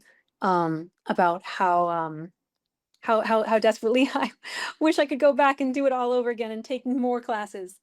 And then the Peregrine, um, this was assigned to me by one of my professors in a class called Imagining Non-Human Consciousness, which was exactly what it sounds like. It's about reading and writing from the perspectives of non-humans. And The Peregrine was a fascinating book for this because it's essentially about a man who becomes extremely obsessed with a pair of peregrine falcons who live near his home in rural England. And over the course of several seasons, he kind of tracks them and follows their behavior. And in doing so, kind of the edges of his own humanity begin to fray. But the prose is just so lush, the proximity to, these birds, and to nature is it's not similar to any book I've ever read. So I truly love this book. And then my most recent read out of those three very influential ones was Stoner by John Williams, who I'm sure everyone and their mother has heard of at this point. Um, this is actually my best friend's favorite book. And one year, all four of us in our writers group gifted each other our favorite book to read. I gifted everyone The Passion by Jeanette Winterson. It's been my favorite book for a number of years. And As with every chronic reader and chronic writer, it went into my to be read pile and stayed there for a while, an undue amount of time. I actually have two copies of Stoner, which is my, oh, this is my annotated one. Although it's not that annotated. It's just like, I would be, oh yeah, here we go. The final few pages, which is pretty much all completely underlined. Um, and I, oh, you don't want, my fiance is saying that he doesn't want to see the ending. Um, I cried so hard at the end of Stoner that I almost threw up. I was sobbing for like more than 30 minutes. And I mean that in the best possible way. I truly think everyone should read Stoner. It's so incredible. But then I have these other books here that are Where do also, you read usually? Like, are you just sitting at your desk and I usually read on my couch. Um, um, But yeah, these books here that are all here on the bar cart by my desk, these are closest to my desk because I pretty much exclusively write my novel and work on my novel at this desk. It's like my novel, and it's a trilogy, so it's three books. So the three books, this is my space for those books. Even other writing, I don't always do other writing at this desk. But I usually start every writing session by doing some reading in some way. Um, and it's usually from, and I like having them here, easily accessible, so I can just reach out and grab them. Um, are you I reading have, multiple books at the same time I usually? try not to. I try not to. I'm doing, I'm reading two books right now, but that's because they're different. Like I'm reading Novelist is a Vocation by Haruki Murakami, which is a collection of essays. And I'm also reading The Fountain Overflows by Rebecca West, which is a novel. So I will try my best not to be reading like two novels at the same time because I don't know. And I usually read pretty quickly. Like a book usually only takes me a couple of days to finish. So it's not too difficult for me to not overlap. Although there are a few books that I've had like as technically unfinished for a while. Like I haven't finished all of In Search of Lost Time, and it's been multiple years. Um, but So these books, I guess what I'm getting at is the books you're reading more for pleasure or for those aren't the same as these, which you've probably already read and you're rereading them to get into the zone. well, some of them I read initially for pleasure. And Right, but then but when you're reading them and then at I the reread desk, them it's to get into the zone. essentially, yeah. And I'll Okay. just kind of open them to a random section, honestly, at times. Um, and these are the ones there a lot of them are like already heavily annotated. You know, The Great Gatsby is a classic for a reason. I There's a party scene in my novel, and if it even holds the barest of candles to this novel, I will owe it entirely to the novel, and I will be very pleased if others think that it is in any way good.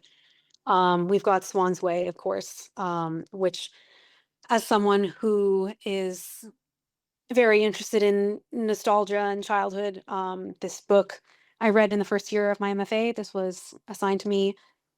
I'm sorry to say I don't remember in what class, but it was incredibly transformative to me. And then War and Peace, it is the greatest novel ever written. I'm just gonna come out and say it. It when you read War and Peace, like it's this big, not a dull moment. And it's the same with Count of Monte Cristo. It's like they stand the test of time absolutely for a reason. And it's just, oh my gosh. And so I just have to read it sometimes. And then we've got No Longer Human by Osamu Dazai, which even though this is not his most famous work, I guess his most famous. Oh no, wait, where's my copy of The Setting Sun? No Longer Human is his most famous work, but The Setting Sun is the one I reread more frequently. It might just be in the other room. Anyway, here's my copy of No Longer Human. I've got The Wedding Dress: Meditations on Word and Life by Fanny Howe. I considered using a quote of hers from this book. This is an essay collection for my epigraph, but I ended up going with Jeanette Winterson. This I was assigned and read in actually a poetry class that I took during my MFA, even though my specialization was in fiction. You were allowed to take like one or two classes in another track, fiction or nonfiction or translation. And I chose this. It was called Literary Art and the Language of Philosophy. I read that. I read this in that class, as well as Fragments by Heraclitus, which was also very influential to me. Um, Honestly, a lot of the Greek classics were very influential to me. I mean, it's kind of the origin of the classic hero's journey. And like once you've read the classic Greek literature, like you see it everywhere. Like you see it so much in modern literature and in literature that we consider classics nowadays, British literature and English and American literature. So much of it is so formative to those. And then of course I have my copy of The Catcher in the Rye, um, which I read at 16, and I was like, "Oh my god, he understands me." So, I think that's exactly what The Catcher in the Rye was trying to do, and it succeeded very, very much so at doing that. I love this novel. I don't care how many people think Holden is annoying, I love him. He's supposed to be annoying, and I love him for that. What are all the Um, tabs for? uh, these are, um, these are annotations, essentially. Uh, I try to when I should use tabs more often, but I just go through them so quickly, that sometimes I just underline. Usually, it means that I've underlined something on that page.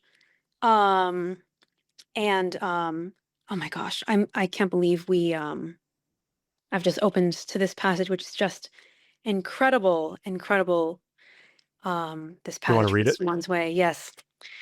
I find the Celtic belief very reasonable that the souls of those we have lost are held captive in some inferior creature, in an animal, in a plant, in some inanimate object, effectively lost to us until the day, which for many never comes, when we happen to pass close by to the tree, come into possession of the object that is their prison. Then they quiver, they call out to us, and as soon as we have recognized them, the spell is broken. Delivered by us, they have overcome death, and they return to live with us. It is the same with our past. It is a waste of effort for us to try to summon it.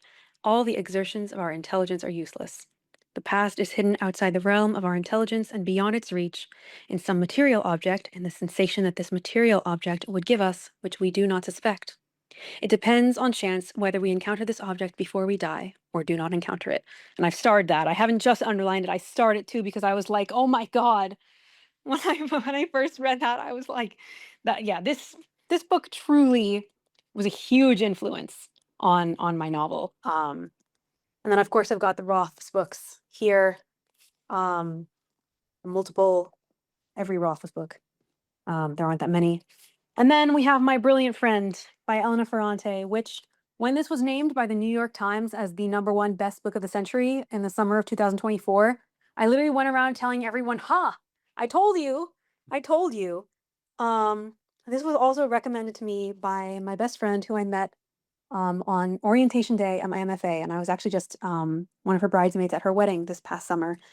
I gave a speech during her ceremony. It was really wonderful.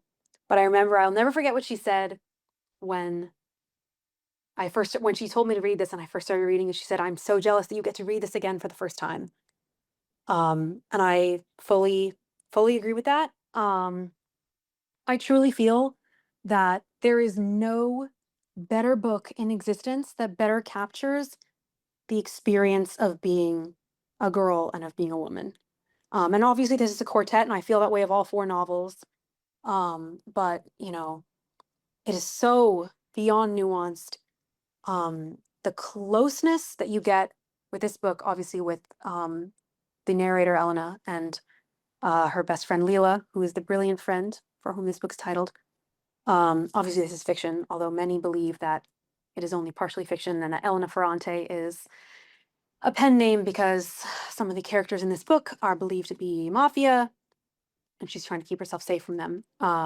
Elena Ferrante, whoever she is, that is. This is. I used to try to color code the annotations. Kind of fell apart over time, and it just became whatever I had left because, again, I go through these sticky notes so darn quickly. Is there any passage in that one that you think demonstrates what you've been talking about with just capturing? Yes, but it might take me a moment to find it. Um, okay. Um, uh, oh, just kidding. I literally put my, I put this in there so that I would always remember. Um, There we go. So in this section, Elena and Leela skip school to go wander in the countryside. Um, This is one of my favorite passages, probably in all of literature. It was early morning and already hot. There was a strong odor of earth and grass drying in the sun. We climbed among tall shrubs on indistinct paths that led toward the tracks.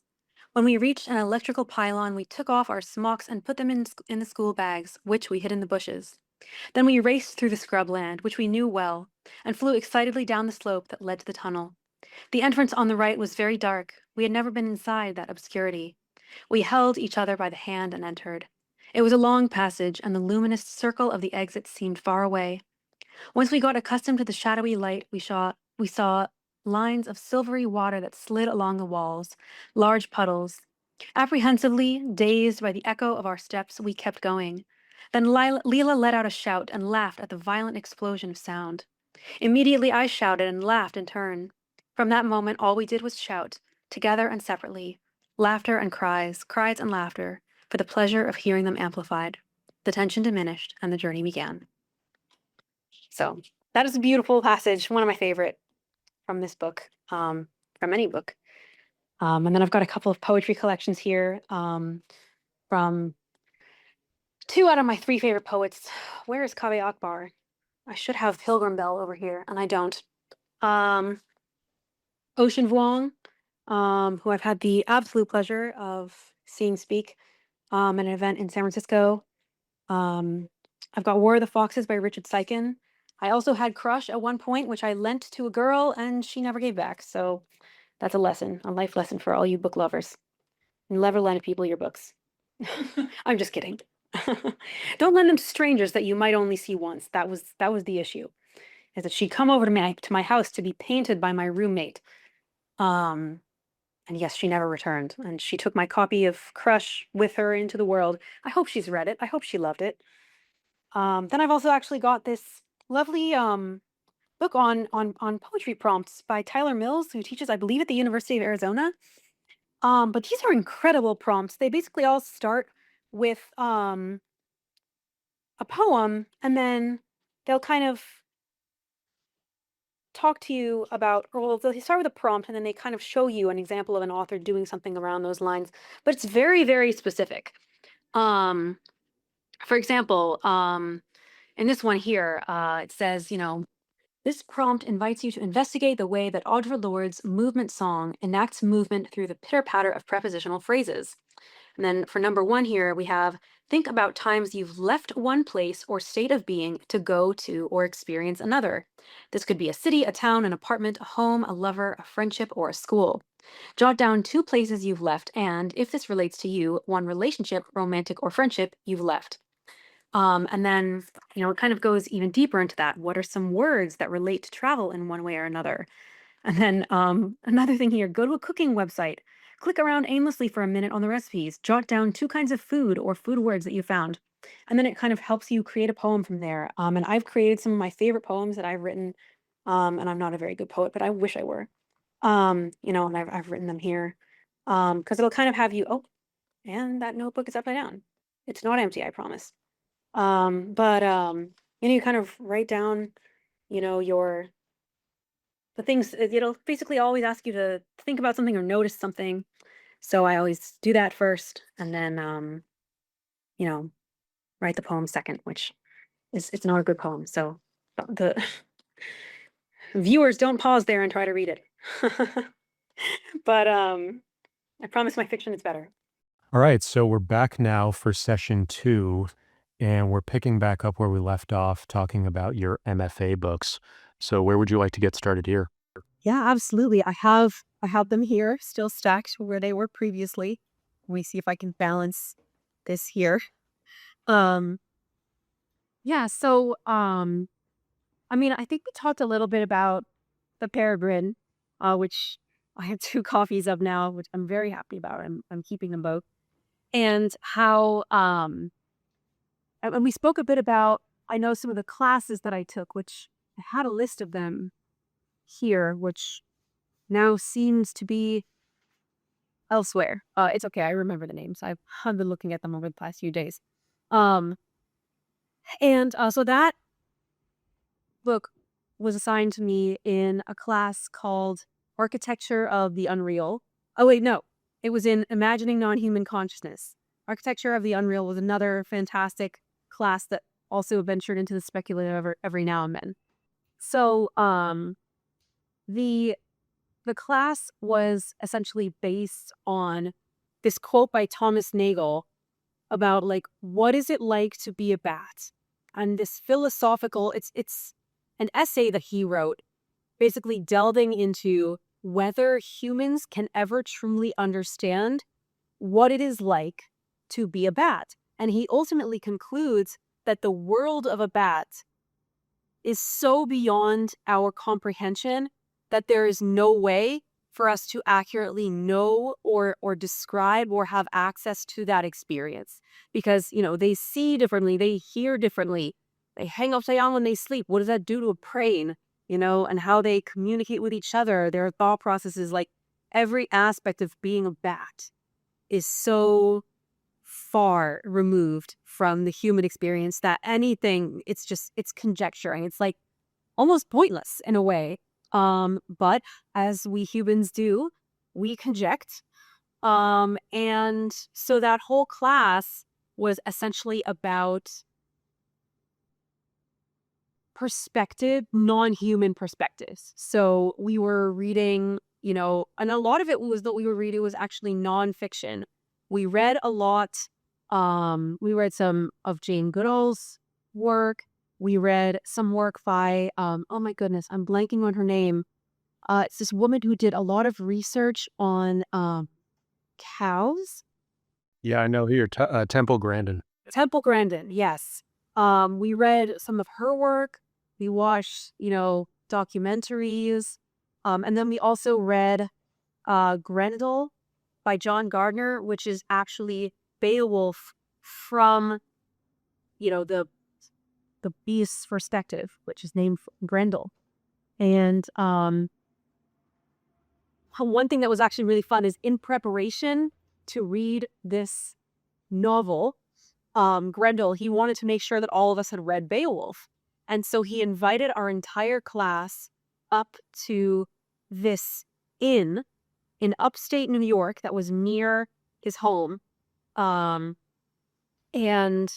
we lit a bonfire and took turns reading the entirety of Beowulf. And he was actually teaching it. He was doing it at the same time as he was teaching a class at Syracuse also. So it was actually much closer to Syracuse than New York City. And yeah, so it was just like at night, this bonfire, and then people could just raise their hand and go up, crack the book open and read from where the last person left off. We had wine in styrofoam cups and like shitty barbecue. I'm sorry, I'm not sure I'm allowed to swear, but it was so but it was great, like for that reason.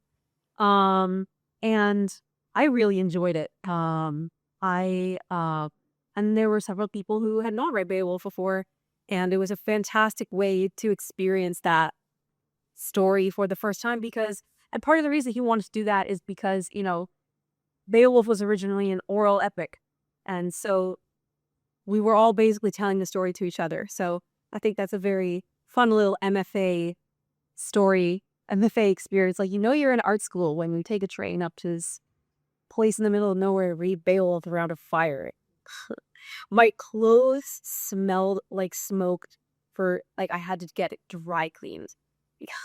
We were just tossing logs onto the wood, onto the fire. It was like there were moments where, like, during the story, there'd be like a big crackle, like Almost sounds and a like Dead seemingly Poets perfect moment Society. up the fire. Yeah, in a way, it was a bit like that. I really loved that teacher.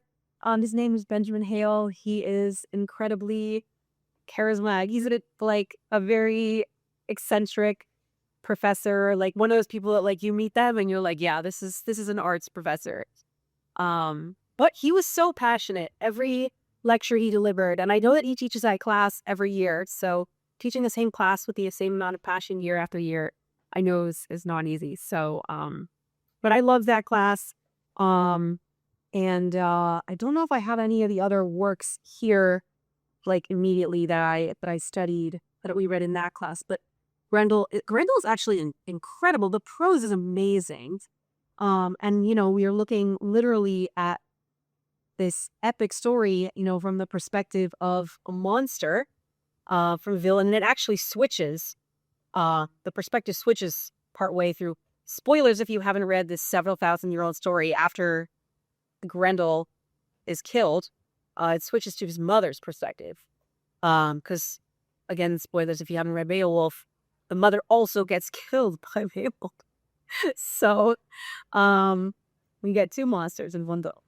But that's a fantastic book. I do really highly recommend it, and it's not, to my awareness, not particularly popular. And looks like one of the people who provided a blurb on the back of the book is Christian Science Monitor, who I never really find myself going to for literary recommendations personally. But Has it been useful? Is there crossover with the magical realism? oh, absolutely, absolutely. And How does that work? I think that anything where you're dealing at all with the unreal, you are thinking about other perspectives and even like other times, because obviously this is set in a time very different from our own, and we don't necessarily have access to that society and to that culture, and so obviously there are parts that, and this is a book that was written not too terribly long ago, so there are gaps that have to be filled in by the author, and you have to try to fill those in a way that feels and seems accurate for the setting, the characters, the time. And yeah, and I think that, and also the prose, you want to have prose that is fitting of the story. Like, for example, my novel is set in a world that is, not our own, but it's a time that's probably more equivalent to the 1860s. So I don't want to be writing with, modern slang and, dialect. So you kind of have to pick and choose what kind of formality of language to select. And, also making sure not to accidentally slip in any anachronisms. Like I actually, as I was doing one of my many, many edits of my novel, one of my many drafts, I had to take out at one point the word scan, because that, like, when we think of how the word scan is used now, and, you can scan something with your eyes, but it's really more based on like scanning something with a scanner, modern technology, or at least that's how I see it. So for me, reading it or rereading it took me out of my own story, being like, wait, I can't use this word to talk about this. I have to use a different word like survey or something, or like glance or something like that. So yeah, I think it definitely ties into that in that regard. Are there any particular methods of doing exercises or frameworks that you feel were the most effective in actually improving your writing?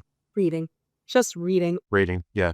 This is what you'll hear from every single writer, is that the only way to, there are two ways to get better writing, and that's to read a lot and to write a lot.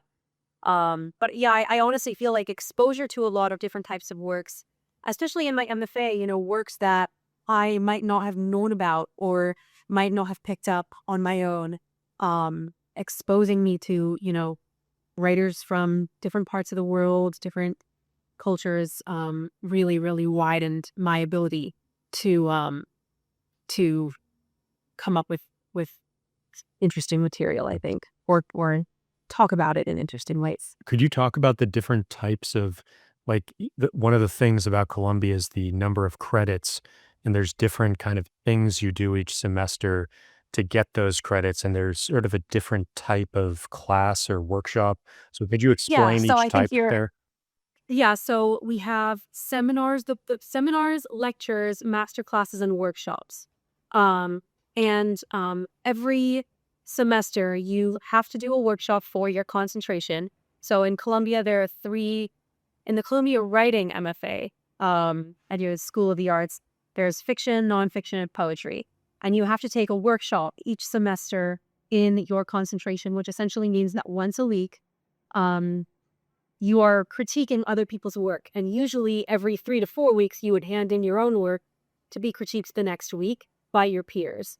And you have to do a workshop. And then you also had to do, at least one lecture per year. So most of the classes, the bulk of the classes are seminars. And then master classes were kind of entirely optional. They are like usually only a couple of sessions long. So like 6 sessions long instead of 12 or 13, the length of an entire semester. And they are less credits. So for example, a seminar is usually 3 credits and the master classes would typically be 1.5. But the master classes would tend to be on like much more specialized subjects. So I took a couple of master classes just because those tended to be ones that were like really interesting. And sometimes they would come up halfway through the semester like, oh, we're suddenly offering this. So if you can fit it into your schedule and you want to take it, go for it. So I did that a couple of times. And I really enjoyed them. Seminars are also, you participate very actively because, you're talking about the works that you've read every week. And the professor is also, pointing you towards what kinds of tools from those works you can incorporate into, your own writing.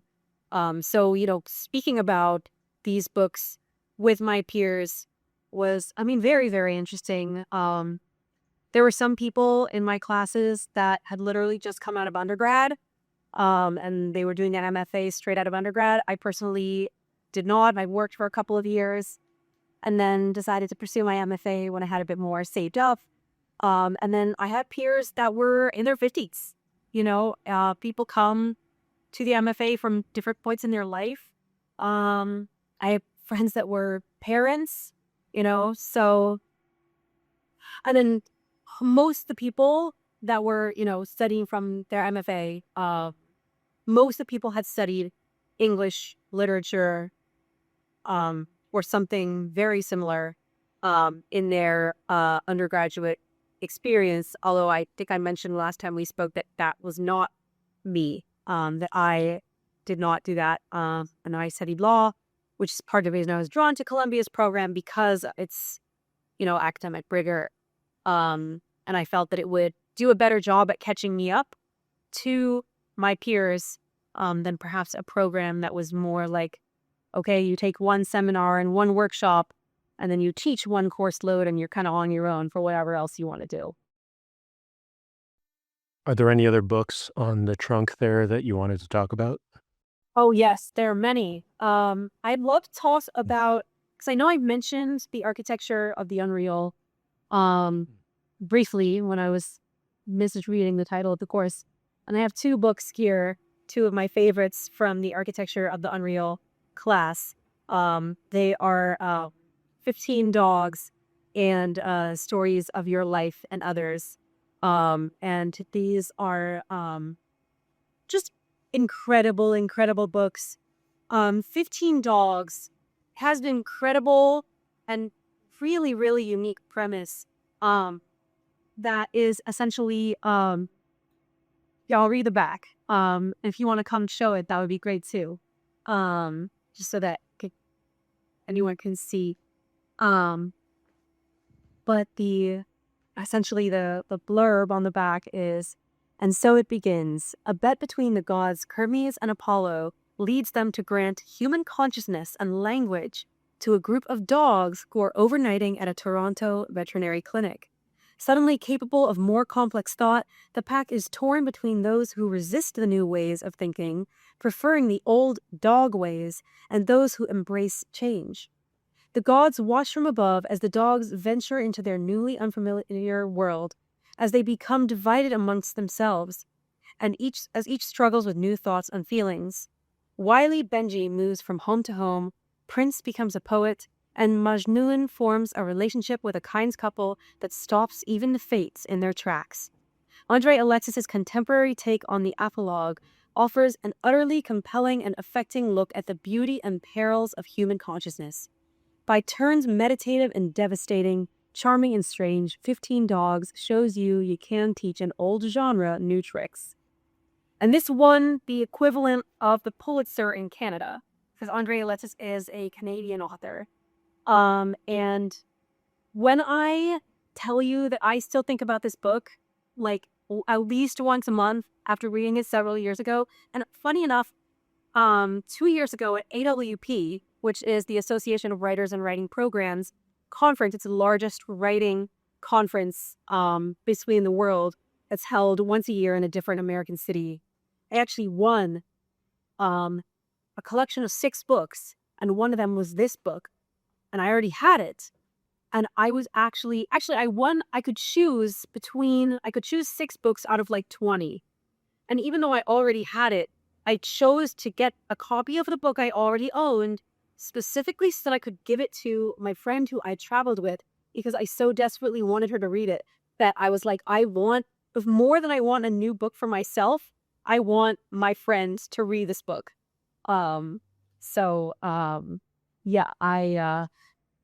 It is truly unforgettable. It's so unique. Like I haven't read any book even sort of similar. And then of course, the next book I have here from that class is Stories of Your Life and Others, which contains the novella Story of Your Life by Ted Chiang, which was the basis for the motion picture Arrival. I have not seen the movie. I don't want to see the movie. I don't know how they could possibly do it in a way that does justice to the story, because the writing is amazing. Apparently it took Ted Chiang like 5 years to write it, because Ted Chiang is a software engineer. And this is a story that is basically a love letter to linguistics and the physics of how time operates.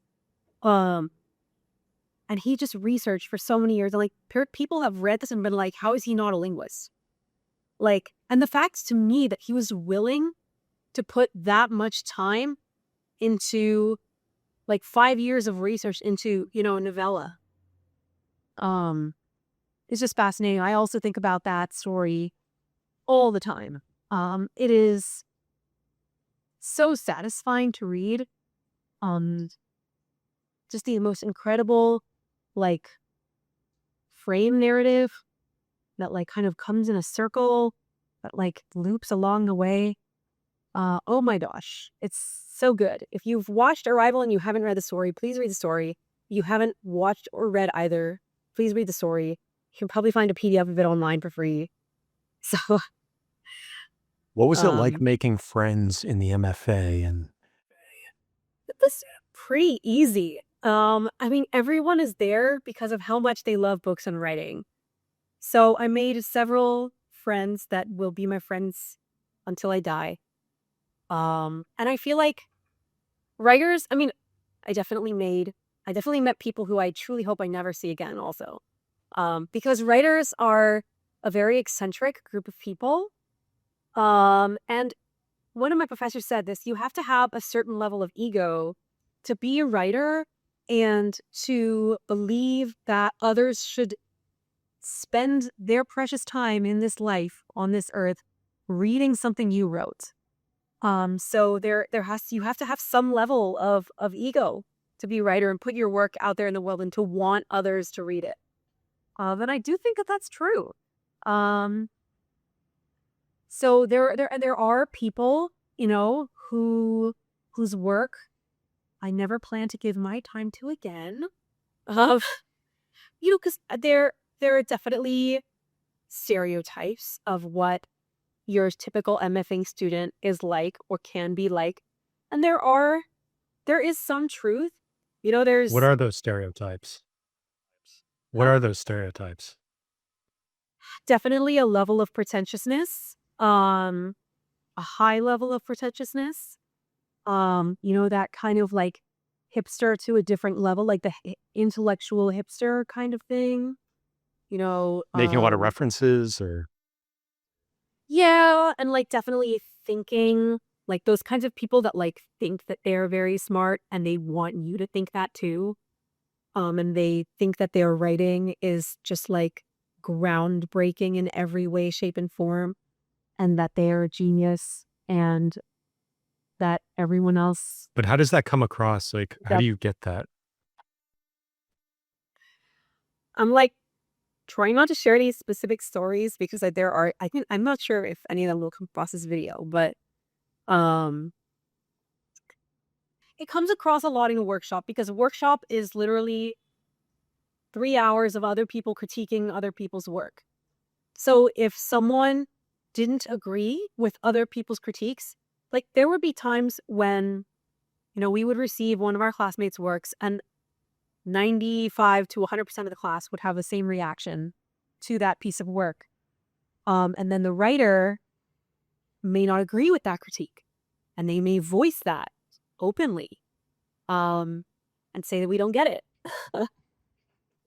It's like, okay, well, if a room of your peers, if a room of 12 other people is all having the same reaction, maybe it's not.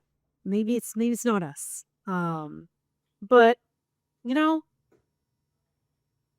there are different perspectives. And some people are more widely read than others for a reason. But, yeah, and I think that, sometimes it would literally come across that way. Like, I remember, this is kind of cringe, but I remember literally reading one of my peers' stories, and I was like, okay, so why did you decide to start and end the story in this way? And he was very much like, well, this is like a James Joyce thing. I'm like, you're not James Joyce, bestie. Like, and it's like, it was such a bad attempt at copying the beginning and the end of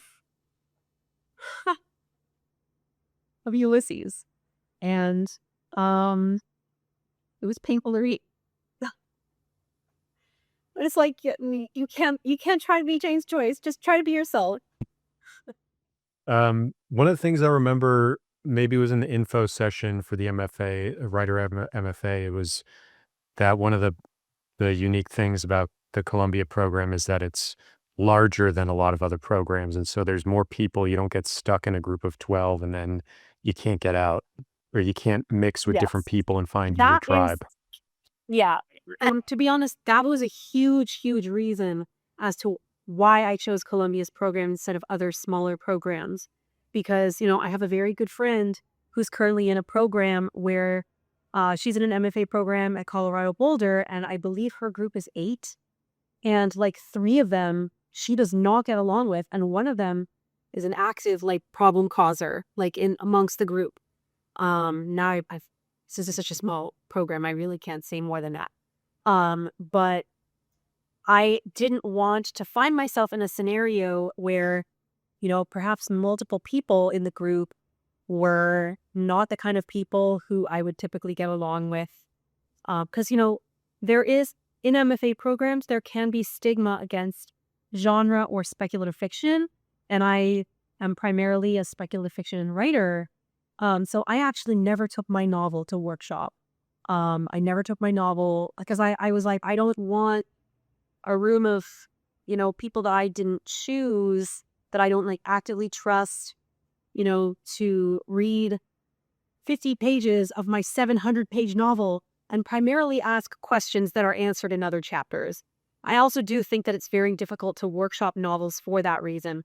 And for that reason, there actually were specific novel workshop classes which I did not take because my thesis was my short story collection, which is also a primarily speculative fiction / bizarre short story collection. But yeah, I just didn't think that it was necessarily the right space for it. Several of the people that ended up reading and critiquing my novel, I think 4, were MFA peers that I grew to know and trust. One of them was a professional literary critic before coming to Columbia, and has written for the Paris Review. So, she's obviously brilliant. Another one of them had already published her debut novel, so I knew I trusted her. And I didn't want to just choose, I didn't want to just give a piece of my heart, to some people who, decided that the kind of pieces that they wanted to write were just a man in his 20s writing from the perspective of a woman who decides to use sex as self-harm, and all of a sudden, the story devolves into this postmodern shock value drivel of, oh, now we're in hell and there's dead rats everywhere, and like we're gonna watch bugs explode on every page, and we're gonna have to read the word semen 60 times in this 4,000 word story. I literally remember saying to him, like, in workshop, like, you are relying so much on the tenets of postmodernism, like, to the point where, like, you're trying so hard to be original that, like, I mean, obviously I was nicer than this, barely, but like, it's not original anymore. It's like, don't try to be Otessa Moshbe when you're How is a postmodern? 26-year-old Yeah. man.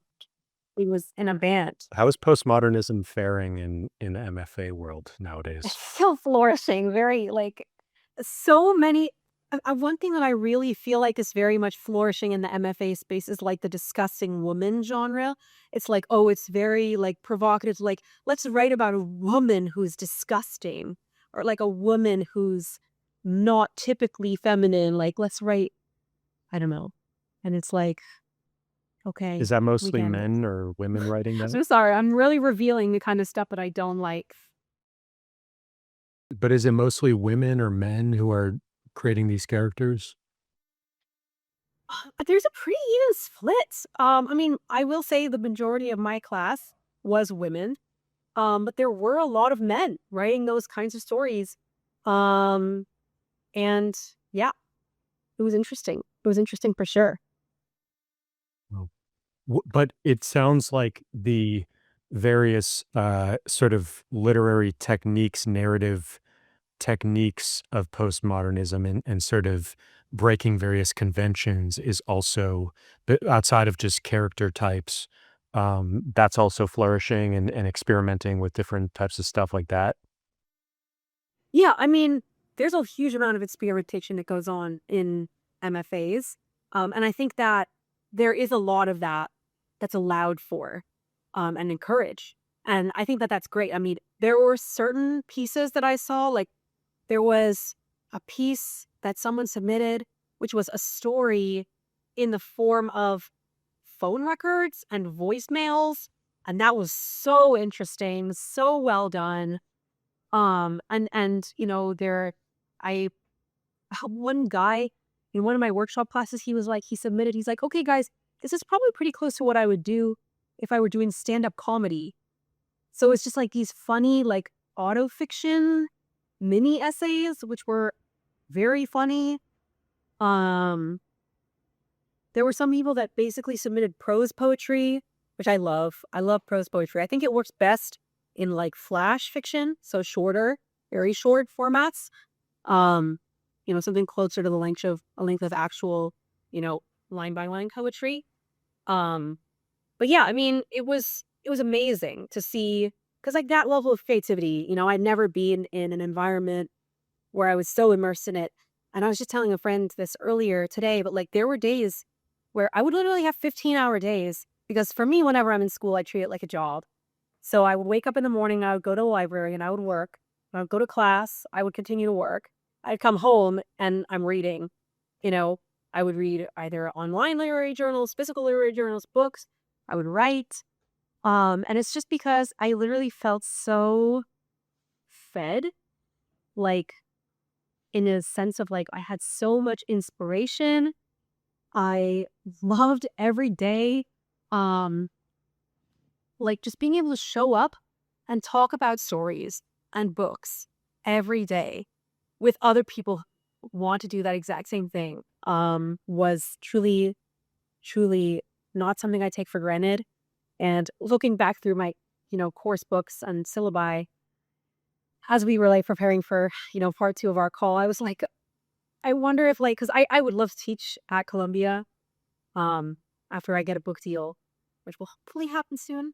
Um, but I was like, I wonder if they just let me sit in on classes if I was teaching there. Like, please let me take some of these classes. Because there were so many classes that I didn't take that I desperately wanted to take. Like one, but I'm not sure if you saw it as you were flipping through the course books, but it's called the Kalma Sutra. And it's all about the use and employment of grammar in writing, like how you structure grammatically your sentences. And like the whole semester just talking about grammar. I'm like, I want to do that one so bad. What would you But teach, do you think? I never did it. What would be your first class? What I would teach? I would love to teach a class on like portraying like a character's like mental turmoil or like inner conflict. That would be great. I would love to do that. Is that part of magical realism for you? Like the way you can sort of project out the emotions into the environment? I mean, it can be. Like I literally wrote a story where a character, whenever he was experiencing very strong emotions, he would literally disappear. Like, or he would make, at first it was he would make other people disappear or just make very strange things happen. And then spoiler, at the end he makes himself disappear. That is a story that's not yet published, which I really, really want it to be published. Short story? It's one of my favorite. Yeah, it's a short story. It's like 5,000 or 6,000 words long. It's definitely one of my favorite stories that I ever wrote. And it ended up in my thesis, but hasn't made it into a journal yet. I haven't submitted it anywhere in like 2 years. It's just sitting. Why not? Because I was like, oh, everything will be easier once I have a book deal. So I'm like, but that takes a while. Do you ever get ideas from dreams? Yes, I do. And this is actually quite interesting. Actually, the whole reason I decided to go back, like, because I believe I was talking to you about this last time. We talked about how I had always wanted to be a writer.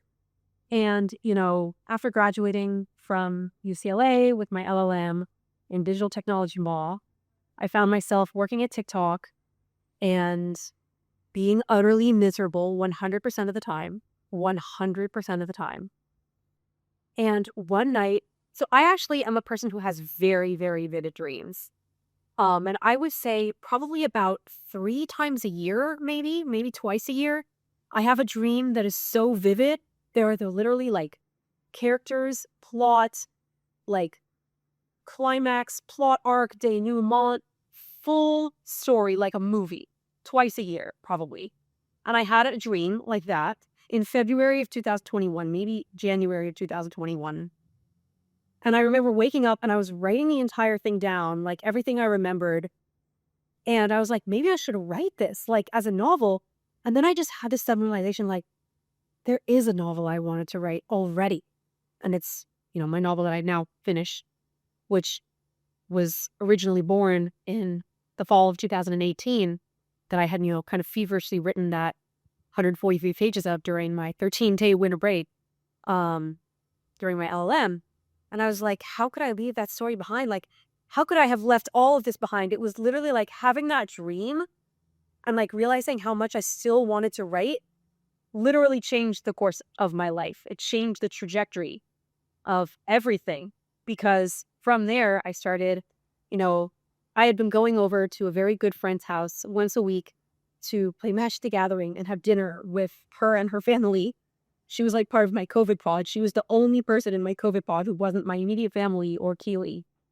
And she is also a very, very avid reader, and was also interested in writing. So we started doing this thing where we were like, okay, to lower the barrier of entry to getting started on writing, because we're both perfectionists, we were like, let's each give each other once a week something. Doesn't even have to be anything. Doesn't have to be long. It can be 300 words. Let's just show each other a piece of writing that you've done every week. And so I started writing more and reading more. And then, I applied to the Yale Writers Workshop and did that and applied for my MFA. And that's kind of like, so literally everything started from, and I haven't written that story from the dream. I still remember it. I still remember the imagery from the dream. I have a very, very good memory, like a freakishly good memory. Like I'm conjuring in my mind now, like how the image looked in that dream from 5.5 years ago. So So that one dream in 2021 really changed everything and made you decide, like, this is what I need to do? It did. I mean, I had always wanted to, and I mean, during my LLM, I had been looking into MFA applications and telling myself that I wanted to do it and that I wanted to pursue an MFA, after my LLM. But then, I fell into my first job and then fell into my second job. And, life was just kind of passing by me without me really being in the driver's seat. And like the thing that I had originally planned to do, because I remember literally emailing a professor who had won the Sunday Times writing competition. I don't even think I could look at that email again because it's so wildly cringe. I emailed her like in the summer after finishing my LLM, which was also, for people's reference, I'm saying LLM, which stands for Masters of Law, but in Latin, not large language model. So, um, yeah, for my master's in law, I emailed her in the summer of 2019, basically saying like, I read your story. I know you're a professor at this school. And like, I really want to be a writer. Like, what should I do? It's so cringe. Like, I literally don't like, I was thinking about that email after you and I talked, and I was like, maybe I should look it up. And like, I was actually like, I'm not strong enough. I'm not strong enough to read what I wrote to her because it's probably so embarrassing. I'm lucky she even replied at all. So what'd she say? Basically she was like, girl, just write. Like, there's nothing stopping you. If you want to be a writer, be a writer. I was going through a really, really difficult time in my life. At that time, I was struggling with major health issues. I had a very, very brief hospital stay, and I was going through other really major life transitions and life changes. And Was your short story based off that? The one that I forget what it's called, Light something? No, Okay. it was not. Well, that came out of literally sitting on my aunt's porch. I'm watching fireflies wink their lights on and off. She lives on the river in Connecticut. This beautiful little home with a yard that literally her yard ends because the water is there. And I was visiting her in the summer of 2022, right after I moved to New York City. And I was just sitting outside after finishing a book. I think I actually might have just finished reading The Prophet by Khalil Gibran. And I just closed the book and was just thinking. And I was just staring out as the world got darker and darker. And the fireflies were, kind of hovering in the air, looking for each other. And that is where that story was born. I wrote that story that night at like 11 p.m.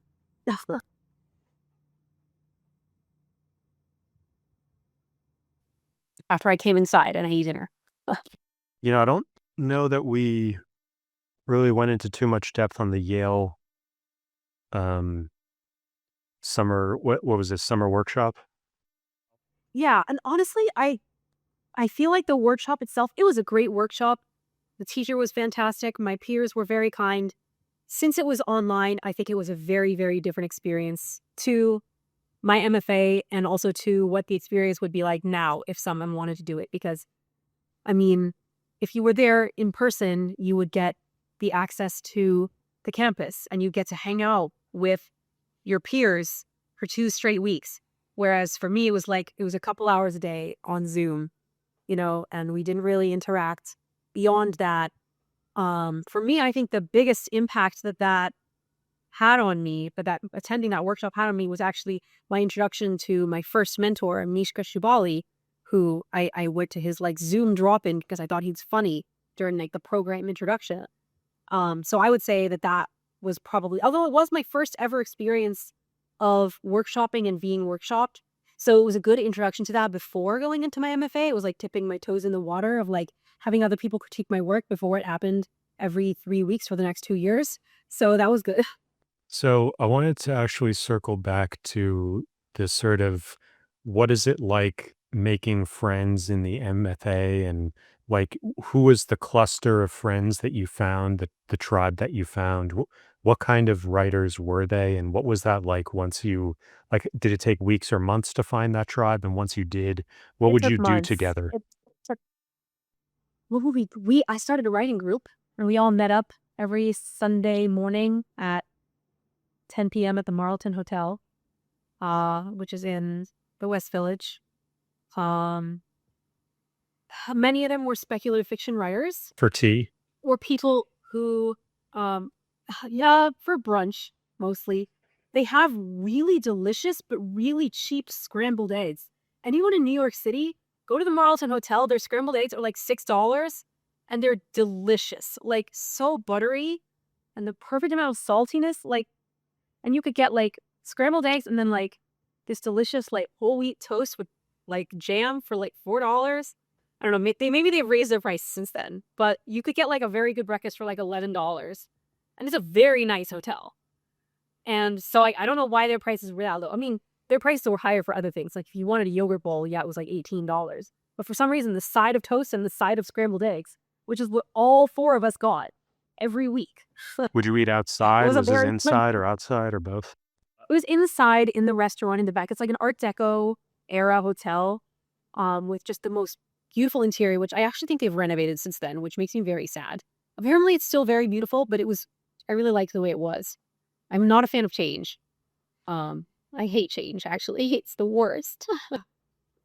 But, yeah, I mean, they were, some of them wrote, most of them wrote at least some speculative fiction, not all.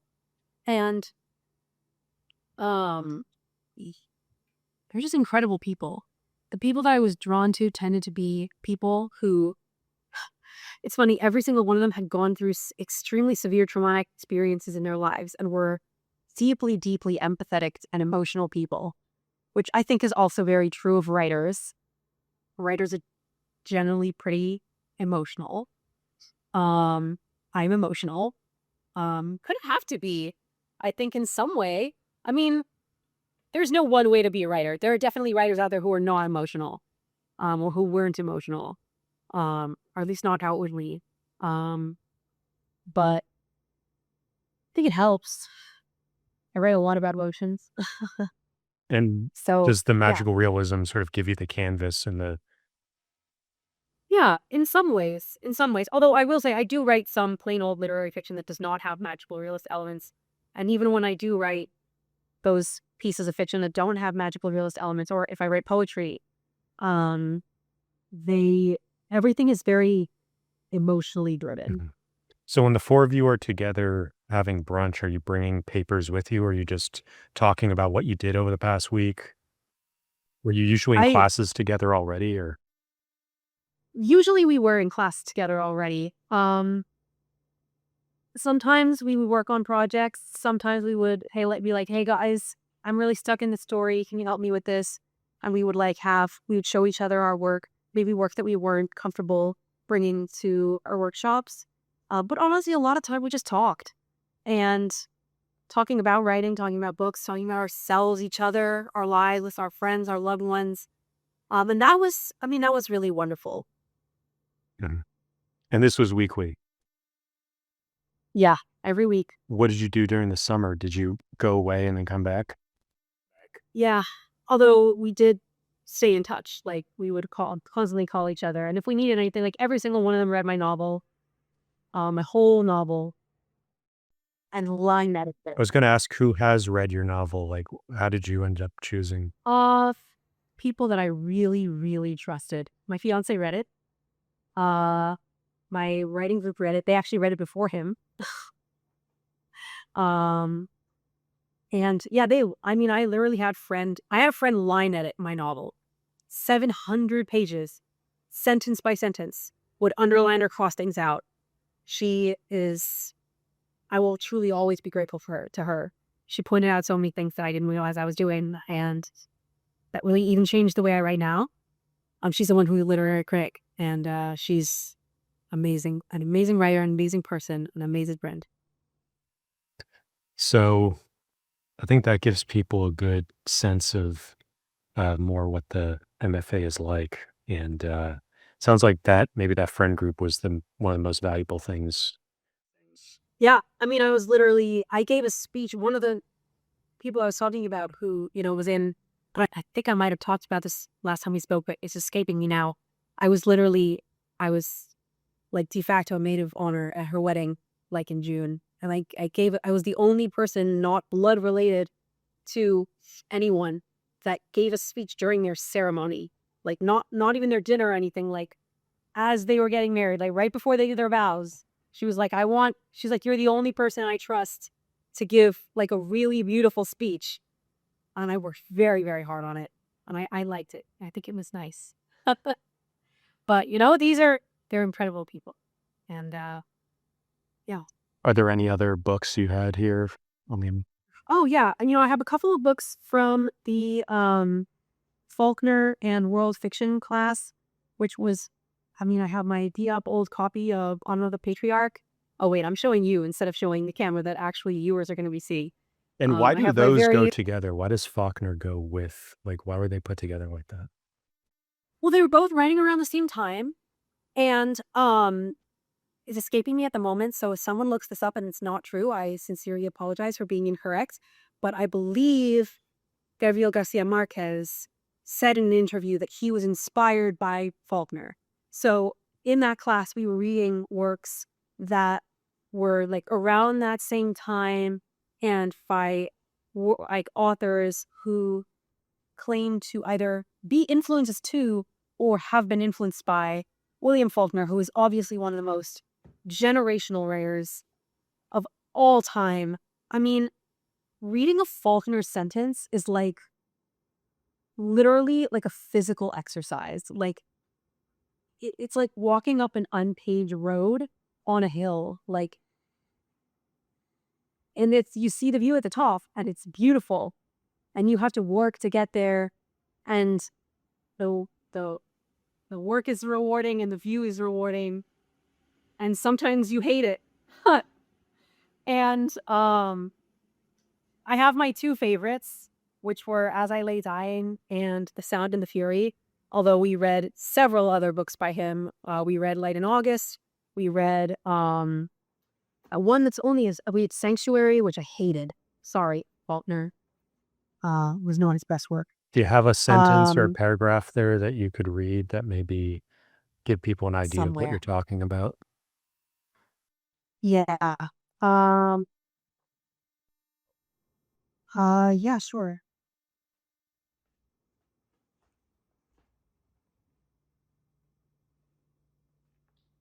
Okay. Okay, this is actually a fantastic one, just opening to a random page. I did skip. I did want to make sure I got a certain character's perspective. But yes, I will read this little bit here.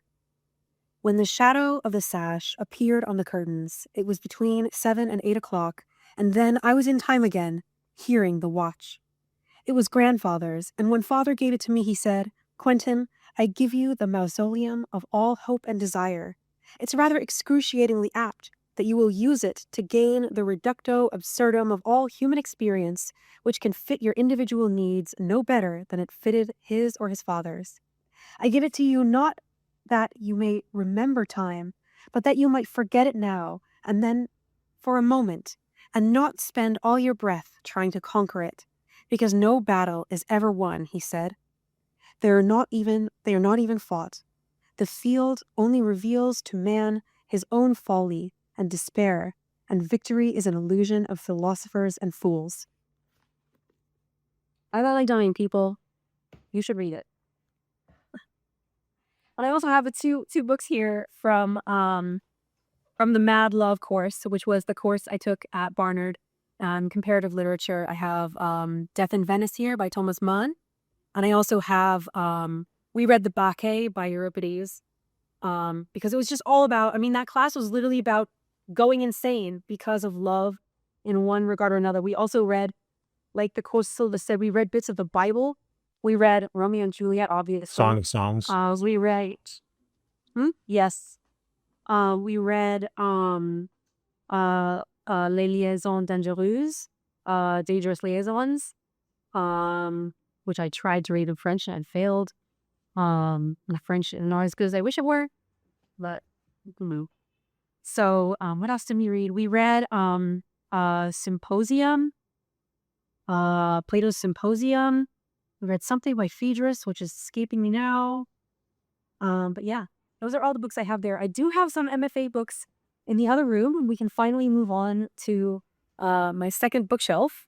If you'd like, which is technically, I mean, I have two bookshelves apart from the NYRB one, but this is my main other bookshelf here.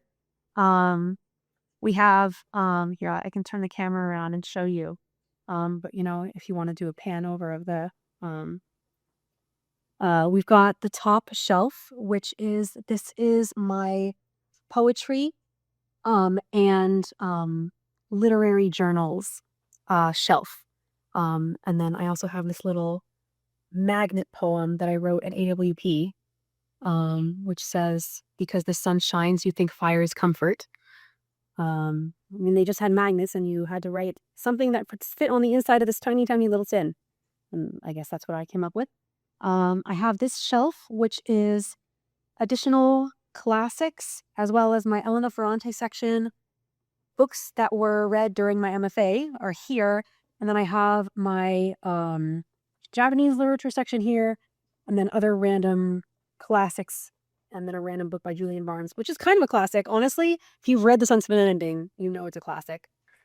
And then next, I just finished another bookshelf tour with a guy who really likes Elena Ferrante, and he was talking about how he thinks she writes the best female friendships of any author. I don't know if you have any thoughts on that. I think that is 100% accurate. I think that is completely true. She truly does. I believe there are one or two books that I still need. That I'm one or two books away from reading everything she's ever written. That's also true for Osamu Dazai, although that's less difficult because he jumped off a bridge at 37, so he has a smaller body of work. But with Elena Ferrante, I think that her prose, I mean, it's obviously translated, but it is just the best. It's like I read her prose to be inspired. And like it is, I usually pick up My Brilliant Friend, and I know I was talking to you last time about how I'll read for a little while before I sit down to write. That she is definitely one of the authors. And sometimes if I really, really like, part of the reason I haven't read everything she's written yet is because I'm literally like saving it for when I really, really need inspiration. And I honestly think I'm kind of in one of those spots right now in my life where I desperately need inspiration. So I haven't read Troubling Love. I've read everything else you see here that's by her. But with regard to the other MFA books that are on this shelf, here, I'll put down the phone for a moment and just Who's the publisher? It looks like they're all published by the same house. It's Europa Editions. It's Europa Editions. They do all of her books. The covers honestly are kind of horrible, but like the book is good enough to get past it. But yeah, it's Europa Editions. They do some other really great books too. So that is, I recommend checking them out if you haven't checked them out. I have a couple of other books here. Here, let me turn the camera back around. From my MFA, I've got, and let me move this out of the way. I've got another book that I read during the course of my MFA, which this was also in the class William Faulkner and World Fiction. This is Pedro Paramo by Juan Rulfo, and obviously forward by Susan Sontag. That's why I wanted this edition. This is great. I kept this because the prose is just fantastic.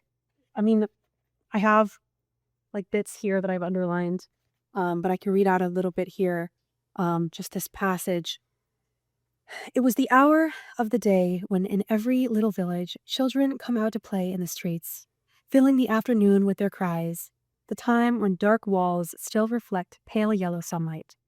At least that was what I had seen in Sayalu. Just yesterday at this hour, I'd seen the still air shattered by the flight of doves flapping their wings as if pulling themselves free of the day. They swooped and plummeted above the tiled rooftops, while the children's screams whirled and seemed to turn blue in the dusk sky. Now here I was in this hushed town. I could hear my footsteps on the cobbled paving stones, hollow footsteps, echoing against walls stained red by the setting sun. So, if y'all haven't read One Rufo. I also have Lolita, which we read in Mad Love. I had already read it twice, but I have Kafka's Metamorphosis here as well, which we read. I actually don't remember what class I read this in. I'm so sorry.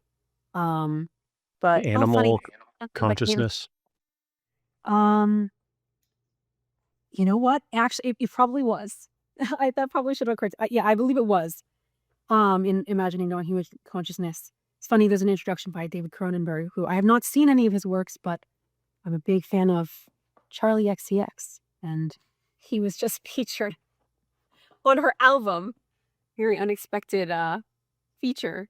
I've got my very old copy of Lolita here, which I've had for a very long time. And again, I've read this, I don't know. Lolita is a very good book. It's an uncomfortable read, but it's a very, very good book. I have the Odyssey. We read this in Myth and the Art of Storytelling in my first year. I somehow ended up randomly taking a ton of classes where like Greek literature, Greek and Roman literature was like a huge focus. And I really liked this. I guess I must have been recently referring to this section. But yeah. And then I just have my section here with my Japanese literature, which I love very dearly. I realized that I have 2 copies of No One Knows by Osamu Dazai. Didn't realize that until I was going through my my shelves again. I love Osamu Dazai. I know he was problematic, but his writing's amazing, and I love it. I have this great copy of Grimm's Fairy Tales here. This is such a lovely illustrated cover. And of course, Sense of an Ending over there on the corner. I have my very beat up copy of The Buried Giant, which I loved. Such a beautiful, beautiful novel. Oh my gosh. Kazuo Ishiguro is actually probably the best compliment I ever got in my entire MFA was one of my peers. I had turned in a story and he told me personally, he was like, this felt like Kazuo Ishiguro. Like this is what the story reminded me like of him. And I was like, I don't agree with you because I think Kazuo Ishiguro is way better than me, but I will remember this compliment for the rest of my life. So I will never forget that someone said that. I was very grateful. And then I actually wanted to briefly go back to the shelf above because we didn't really. Sure. There Oh was yeah, the yeah. Paris Review, and I think a lot of people might not be familiar with that, and so I'd like to spend some time on that. Yeah, so the Paris Review is a literary journal. And it's like the New Yorker, in that regard. The Paris Review is kind of very widely regarded as like the #2 literary journal, but it's really not. I mean, it's equally as prestigious and career making. And it's incredible. I mean, I love their covers. They're these beautiful illustrations. And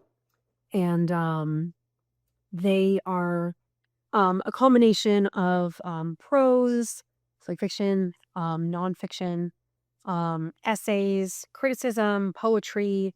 I can show you the inside here of an issue. They do actually funny if they have ads. Look on Hermes ad. Gabriella Hearst has another very expensive brand. Funny enough, we have an ad for the Substance. This is an old issue. And where did I pass you guys? There we go. So we've got prose, interviews, poetry, and art. They also have art. So That's fantastic. Oh my gosh, I remember reading this article. I love Domenico Starnone. There are people who believe Domenico Starnone is Elena Ferrante, and there are also people who the common belief that is either Domenico Starnone or his wife. I do not believe that it is possible for Elena Ferrante to be a man. If you have read her work, there is no way that a man could access the female consciousness and what it is like to be a woman that intimately and in that nuance of a fashion. And his wife is also a writer, and a translator, which we know that Elena Ferrante also is. So it is commonly believed that, yes, Domenico Starnone's wife, but their writing styles are quite similar in many ways. So that's part of the reason I like Domenico Starnone so much, because it's like a void in the heart for when I need Elena Ferrante and I'm too afraid to read the last few works that she's written that I haven't read. But yeah, you've got fantastic art here. I mean, obviously the stories are amazing, and they're filled with these, the art is on these beautiful glossy pages, in super high quality. And it's just, it looks like I was underlining some stuff in this issue. Looks like I really liked the Art of Criticism interview with Margot Jefferson. You know what? I underlined this here when Margot Jefferson was talking about her columns and the columns that she was publishing in a newspaper, and she said, at the end of every day, whatever the piece, it's at the bottom of somebody's parakeet cage. I guess I found that very funny when I was reading this one. So this was a great issue, though. This is issue 251 of the Paris Review. And there are so many amazing literary journals. I have multiple copies of Kenyon Review up here, which is run out of Kenyon College, obviously. And it's also got, these very thick, high quality pages where, the art is printed in fantastic quality. And it also is it's the same with, criticism, prose. How do you read these? Looks like Do you this sort of one. open to a particular section like with the New Yorker, or is it different? Look at the table Sometimes contents. yes, sometimes no. Honestly, for some reason with these, when they're like more book shaped and book weight, I tend to read them more like a book. So although I pretty much still always start with the fiction, and then I'll start from I read the fiction, and then I go back to the beginning. So yeah. So that's that. And then I have a couple of other literary magazines here. I've actually got one of my stories is actually published in this issue of Friction, issue 21, the Unseen issue, spring 2024. And I was so happy they actually commissioned an artist to do a full page art for my story. And it's right here.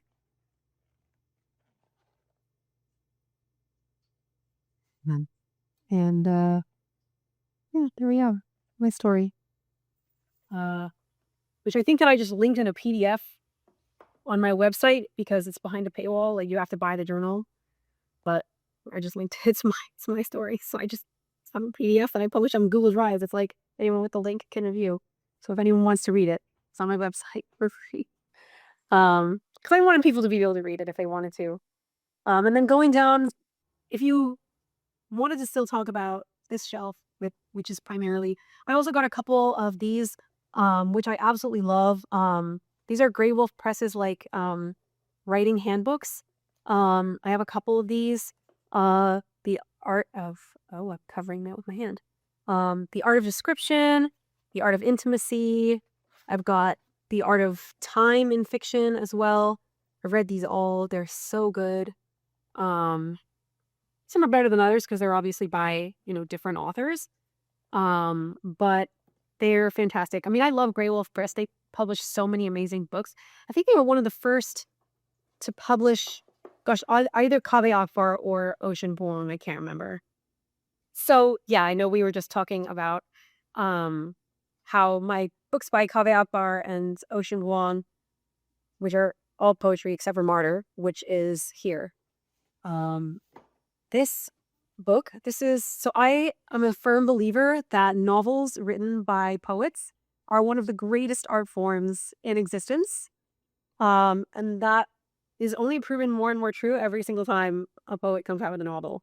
Kaveh Akbar, who was always one of my favorite poets, actually, he told me the day he sold his novel, I met him. I went to a reading at NYU, where a good friend of mine was studying for her MFA, and I think I brought my copy of Pilgrim Bell for him to sign. And he, as we were talking, he was asking me a little bit about myself. I said I was working on my novel. This was back in 2022. And he said that he was like, "Oh, I literally just sold my novel today." And I was like, "Oh my God, you wrote a novel and it's coming out?" And it was the best day ever. And yeah, and this is signed. And he said, "Ray, I can't wait to read your book, -K. Thank you, Kaveh. You're the best." He's literally one of the greatest poets ever of all time. We are so lucky to be living at the same time as him. So yeah, I've met him twice now. And anytime he's in the area, I will always go. But then right next to, right in the lower shelf that we were talking about, this is my Haruki Murakami section. And I have quite a few of his books, ones that I bought new or used. Actually, I bought Novelist as a Vocation. I pre-ordered this and then literally picked it up the day that it released. And then it took me like 3 years to read it. But it is fantastic. Fantastic. I love the pages. Like the physical pages of this book are very, very nice. They're kind of like unevenly spaced here. It's very satisfying. And it's also great. I mean, that's one thing that I actually just recently started reading it. And I kind of am reading it like one essay at a time, because every single time that I read one of his essays, it gives me like this feverish desire to write. So I feel like sometimes I need that. So I've been kind of reading it one essay every couple days, to keep me going. And then right next to my Haruki Murakami section, I have my Jeanette Winterson section. And Jeanette Winterson is an incredible, incredible author. I literally have my copy of the first book I ever read by her, which is Written on the Body, and I was reading it on the train. And the only thing I had to mark pages with quotes that I loved was train tickets. So I was ripping up receipts and train tickets, like sticking them in the pages, so that I could remember where my favorite quotes are. And I think I probably underlined too. No, I didn't. This was before I started underlining. This was 2021 that I read this. And once I read this, I was hooked forever on her writing. Her prose is probably among the most beautiful of any author. It's just electric. Here, this is one that I have marked that I will never forget. In the heat of her hands, I thought, this is the campfire that mocks the sun. This place will warm me, feed me, and care for me. I will hold onto this pulse against other rhythms. The world will come and go in the tide of a day, but here is her with my future in its palm. Here's her hand with my future in its palm. She said, "Come upstairs." Ugh, stunning. It's just unforgettable. And so naturally, I'm working through everything Jeanette Winterson has ever written. I don't own as many yet of her books. I actually have this signed first edition of her, like, basically YA, like, fantasy book that I bought this in London, and I've been too afraid to read it because it's so precious to me. And she's horrifically underrated. Basically, people really only know about her like in the UK because Oranges Are Not the Only Fruit, which was her first novel, was like required reading. And I think it should be required reading here too. It's amazing. It's kind of autofiction about growing up. She was adopted into basically an evangelical Christian family, but she is lesbian, so she struggled with that very, very intensely. I have a couple books here next to this section by Robin Hobb. Oh, and I think I went on that tangent of talking about the fact that she isn't all that well known because the signed first edition was only £19.99. So anyway, I've got a couple, and there's a sticker on the cover like they haven't removed. I was showing that.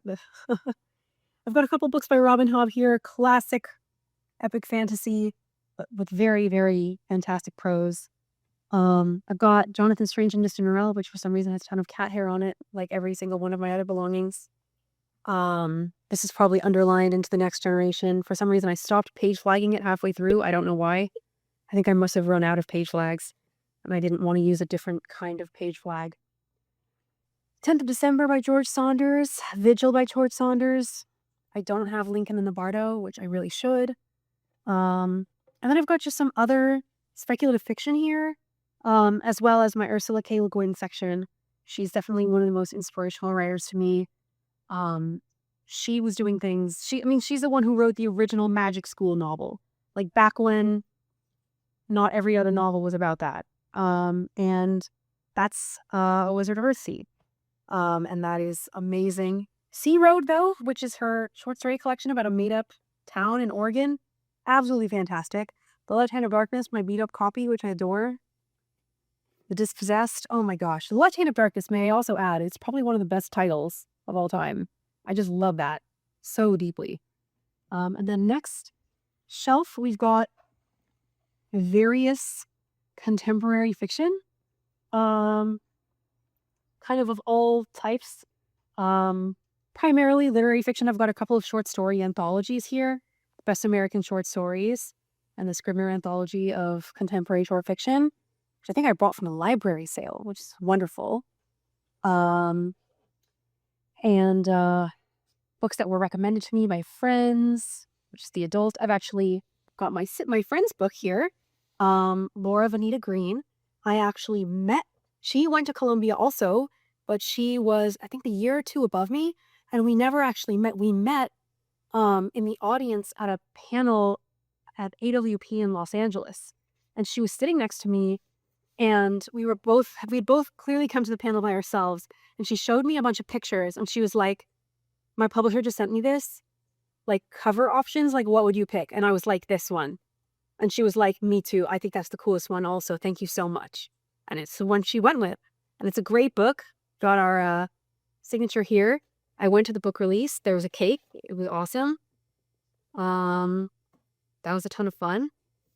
Got Her Body and Other Parties by Carmen Maria Machado, which houses one of the most infamous short stories of all time, which I highly recommend everyone to read if they haven't read it.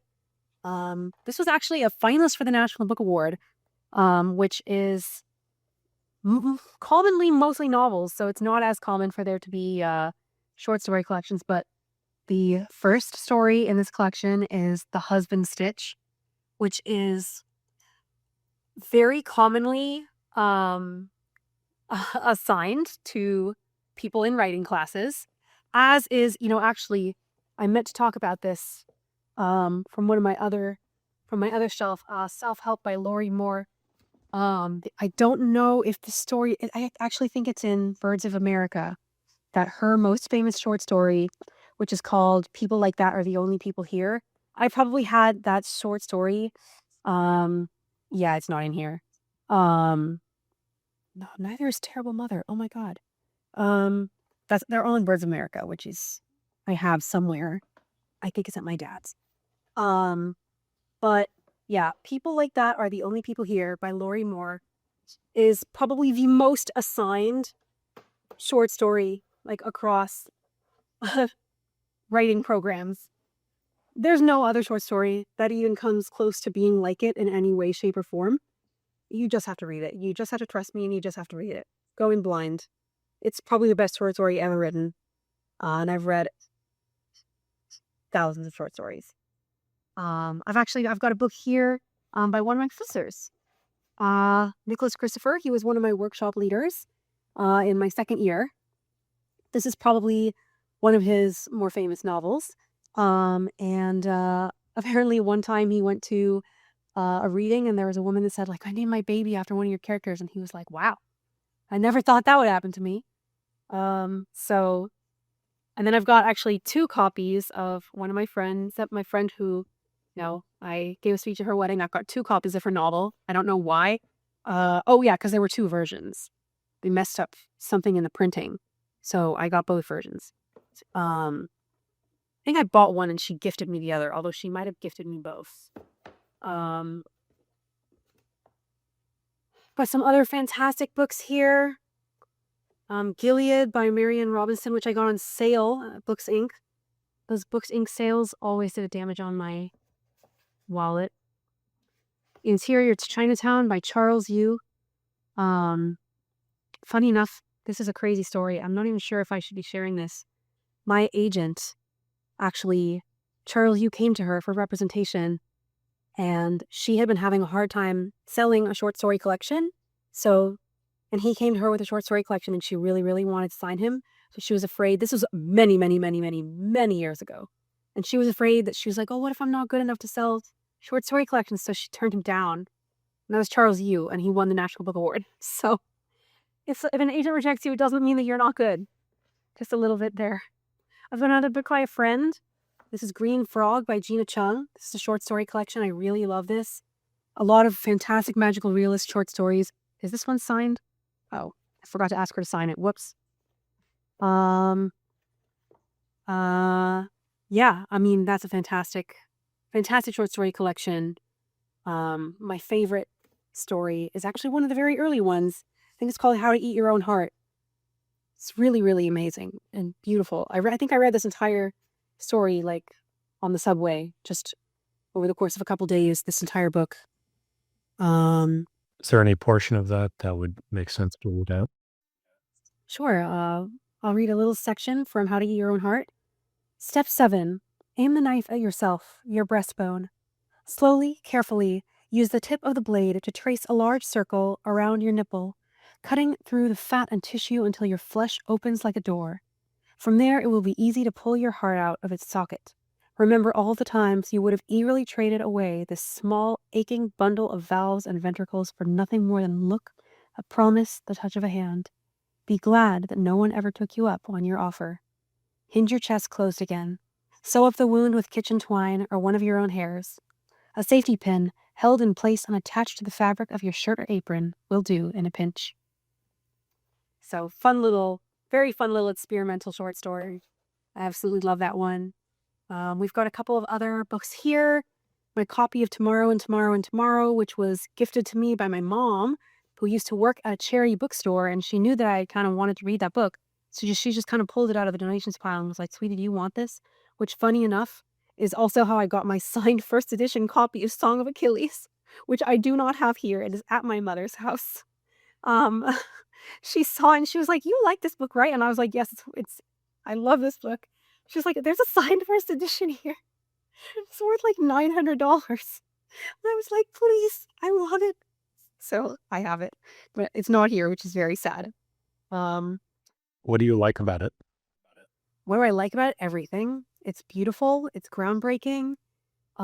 It's like, I think it literally started a whole wave of like modern retellings of Greek myths, and none of them were as good as that one by even a percentage. Including, unfortunately, Circe, Madeline Miller's other. Did you watch The Odyssey? I did not. I don't really want to. I'm sorry. As a person who has read the book, I don't really want to read it or watch the movie. A lot of my friends have been bugging me to see it with them, and I'm like, I don't know if I can do it. Oh, I've got my Lauren. Have I not talked about my Lauren Groff section? Here's my Lauren Groff section. Some of them are in the other room with my inspiration books. I actually met her when she came out with her latest short story collection, which is on a different shelf. And I literally brought every single one of my books by her. And I was like, will you sign all of my books that I have by you? And she did. So they're now all signed. Every single one of my Lauren Groff books. She's also in the dedication of my novel. She is one of my favorite writers currently alive. It's an absolute crime that she has been. Oh, this one I guess I didn't bring. Wow, that's really sad. She has. She's in the dedication of my novel. She is one of the most influential writers alive. Oh, I was saying it's a crime that she's been longlisted like 3 times for the National Book Award and hasn't won it yet. That really makes me upset because she deserves to win it. She really, truly deserves to win it. Would you like to read anything in one of her books? Huh. I don't even know what I would choose. Sure. You know, I kind of want to read a little piece of, I'll read a little piece from my favorite short story by her, which is in her short story collection, which is on one of my little shelves. So I'll read it in a little bit. Is that all Okay. right? Yeah. Because I know I want to show you guys that short story. It was originally published in the New Yorker, actually. And then my bottom shelf here, my last shelf in my miscellaneous bookshelf, is pretty much all just speculative fiction. Except for randomly these 3 on the side. Oh, and this random David Sedaris book, I guess, which is definitely should be elsewhere. I've got my 20-year-old copy of The Neverending Story that I read when I was a kid. I've got my friend's copy of His Majesty's Dragon from when she was a kid. I've got Charlie Jane Anders' essay collection on how to write in times of distress. Never Say You Can't Survive. I've got The Sea Get Up the Dead, which I wanted so badly to buy at AWP because I had read a little bit of it and they were out of stock. And also it has this Carmen Maria Machado blurb, so I was like, of course it's going to be good. It also won the Grace Paley Prize for short fiction, which Grace Paley is one of the greatest short story writers of all time. Not sure if anyone's heard of her. But, I really wanted to read this, but they were out of stock. So I asked the press, I was like, could you sell this to me? And I'll just pay you for shipping. And they were like, no, we'll mail it to you for free. And I was like, you guys are the best. Because I had found in a scavenger hunt at AWP a voucher for a free book from Red Hen Press. And I said, I wanted this book because it looked so amazing, but they were out of stock. So they literally, they weren't just like, oh, well, it's free, so pick from what we have. They were like, no, we will pay extra money to ship you the book you want. So support Red Hen Press, everyone. Support independent presses. And I have the only self-published book in my entire collection, The Sword of Kaigan, which is very good. Very, very fun read. Yeah, just other various. I actually have some mixed in here. I got this book from a little free library. Actually, when my fiance was at the hospital with his mom and his dad, his father was in the hospital, and I got locked out of their house. And there was a little free library around the corner. And I was looking for any book that looked interesting, and it was this book one, and I read it. It's actually quite good. I really enjoyed it. Yeah, so that's that shelf, and I've got my little bits of things, of fun things, from AWP. This fantastic bumper sticker, which if I had a car, I would put on. Got a Harris Review bumper sticker. Got a bunch of random pamphlets, notebooks, other fun things. And I've got a couple of photo books here. I've got a book, this fantastic photo book on wolves, which also has, it's about humans' relationship with wolves, and it's kind of written from various perspectives, from the perspective of man versus wolf, and it's just got these beautiful, beautiful photos. It's such a fantastic book, and I didn't want to underline it because the pages are so beautiful. So even though I believe that underlining is an act of love, I wanted to keep it pristine. That is obviously not how I felt about my book on London. If I underlined and book on postmarked, sticky noted into the next generation. I did this. I read this in preparation for my trip there because I wanted to find things that I could look for specifically. Because even though I lived in England for 3 years, I did not live in London. I only visited every couple months. So I wanted to be a little more familiar with London's history and landmarks because the main city in my novel is based on London. It's not London because, it's in a world that is not ours, but based on London. So that's that bookshelf. And then I've only got these two smaller ones left. And these are definitely categorized not nearly as well. I've got also actually Flashlight by Susan Choi, which I was very, very happy when I purchased. This book, essentially Flashlight by Susan Choi won the Sunday Times Prize for short stories. It was originally a short story, and I've read it like a million times. And actually to apply to Columbia University, you have to send in with your application an essay of literary criticism or literary analysis. And I wrote it on the short story version of Flashlight. So when the novel came out, I literally bought it the day it came out, even though I was in another state with only a carry-on, and I knew it was a big fat book that I was going to have to carry around with me in my bag. And I did it anyway. Got another Grey Wolf Press here. This is they've they do a lot of poetry, Grey Wolf Press, and this is 50 poets on 50 poems. So this is essentially about, this is a collection of poetry, except they're all different poets and they all talk about the poems that are included in here, which I really wanted insights on how they wrote their poetry. So I was very, very interested in this. I also bought that at AWP. I have an ARC of the Emperor of Gladness. In my time, that's advanced reader copy for those who might not be familiar. I actually worked at a bookstore for a short period of time. I don't know how this is only coming up now. In between my time at Columbia and while I was searching for a full-time job, full-time job search can take a while. So I was actually working at a bookstore because I just wanted something valuable and fun to do with my time. And as you may or may not know, bookstores get sent a lot of advanced reader copies so that the booksellers can read them and then recommend them to buyers. I requested from the book buyer at the bookstore, I said, can you please request the ARC for this? Because I'm so desperate to read it. And he said, I'll do my best, because we're in hot water with that publisher right now because we have to pay them for some stuff.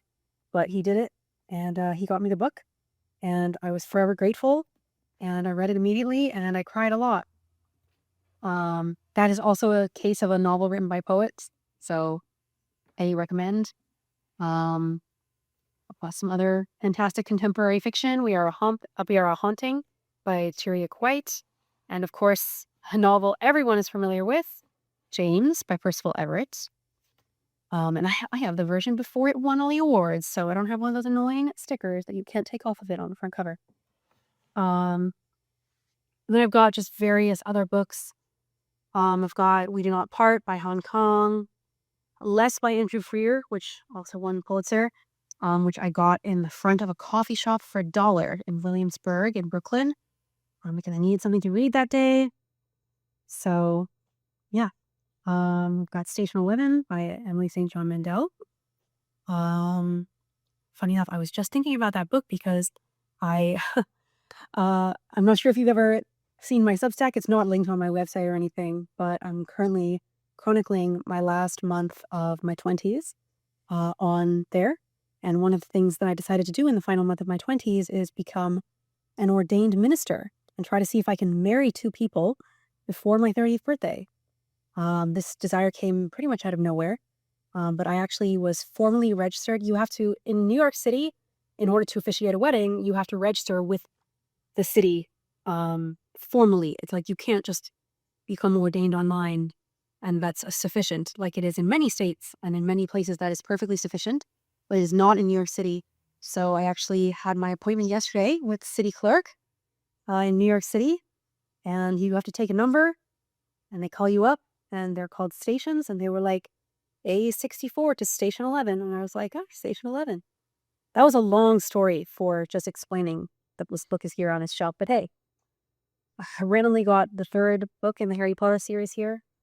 I've got a copy of Another Friend, her short story collection, and there we go. That's also signed. She's an incredible writer, and really, really sweet person. So highly, highly recommend that. And then I've only got 2 shelves left. My goodness, and those are also very small. I've got these books here. I have let me put this down. Well, first of all, I have to explain the existence of this cup on this shelf. I have an empty, if I'll show you there, I have this empty plastic cup. But this is actually from when the New York Knicks won the championships. And I was outside with my fiance and my sister. And we were outside the sports bar in my neighborhood. And the Knicks won. And some guy had a bottle of champagne that he popped open. And he just started pouring champagne into these plastic cups. And handing them to people. And I guess we kept one to remember that. And a couple of the other books here, actually these 3 books I got for free at the Pen America Literary Gala, which I was telling you about last time, how it was that event where it was an open bar and then 2 picnic tables of free books, and they even gave you tote bags to take them home in. Best night of my life. Not actually, but it was fantastic. We've got Trust by Hernan Diaz, which I actually also got there. So these 3 books, they were just giving them out for free, which is amazing. I've got my copy of the Martian Chronicles, which is very old because it's the exact one that I had assigned reading in high school, and I immediately fell in love with Ray Bradbury and his writing. And actually, another amazing find, thanks to my fantastic mother from the bookstore, is this copy of this is Ray Bradbury's poetry collection, and it is signed by Ray Bradbury. Because she was like, it's another one of those things where like it was just a random day in my life, and I get a message from my mom being like, "You like Ray Bradbury, right?" And I was like, "Yes." Everyone with a brain likes Ray Bradbury. And she was like, "There's a signed book by him that someone just donated. Do you want it?" I could not have answered yes any faster. I literally don't think I could have. And then I've got my second copy of Stoner by John Williams. I don't know why I have 2 copies of this. I genuinely don't. Is that how you got you go by Ray? Yes. Oh, actually, it's not how I go by Ray. It's not how I got it, but I do go by Ray. Oh gosh, now these books are falling. I go by Ray because a woman is equally as likely to pick up a book that is written by a man or a woman, whereas studies have shown that men are much more likely to pick up books that are written by other men. This is the primary reason why authors like N.K. Jemisin, R.F. Kuang, J.K. Rowling go by their initials instead of their full first name, because they don't want it to be obvious that they are a woman. I am obviously also a woman, and I don't like the whole initial thing. And I also prefer Ray to my full name, which is Rachel. So I was like, yeah, this is just what we're going to do. This next book I have here, which I discovered through my MFA, but is on this shelf for reasons but beyond me. I don't really know why I have it shelved here. I was assigned a story from this collection for a class I took called The Child in Fiction, which was a class that I absolutely adored. That's where we also read David Copperfield in that class, which was amazing. But after reading that one story by Jim Shepard, I literally that day, I bought this short story collection from Thrift Books. Because I knew that I needed to read everything he'd ever written, because he's incredible. This short story collection is primarily from perspectives of very unexpected people, like a pair of brothers who worked at Chernobyl during the disaster, an executioner in the French Revolution, and an angsty 3rd grader. They're all on equal terms there. Anyway, that's a fantastic book if you haven't read it. And then I have Small Things Like These by Claire Keegan. Absolutely amazing. But Foster is also amazing. I have it on another shelf. I just don't think I'm mentioning it. And then we have my final shelf over here, where I also have a little Pokemon statue. I'm a competitive Pokemon player. Like, I'm typically ranked in the top 500 in 3 different formats online. And then, oh, hang on. I didn't realize that this was an NYRB book. I have another NYRB book here. It's called When We Cease to Understand the World by Benjamin Labatut, which was recommended to me by a friend of my father's, who published Selling Apple to China, which is a great nonfiction book, which I have somewhere. Actually, I think it might be at my dad's.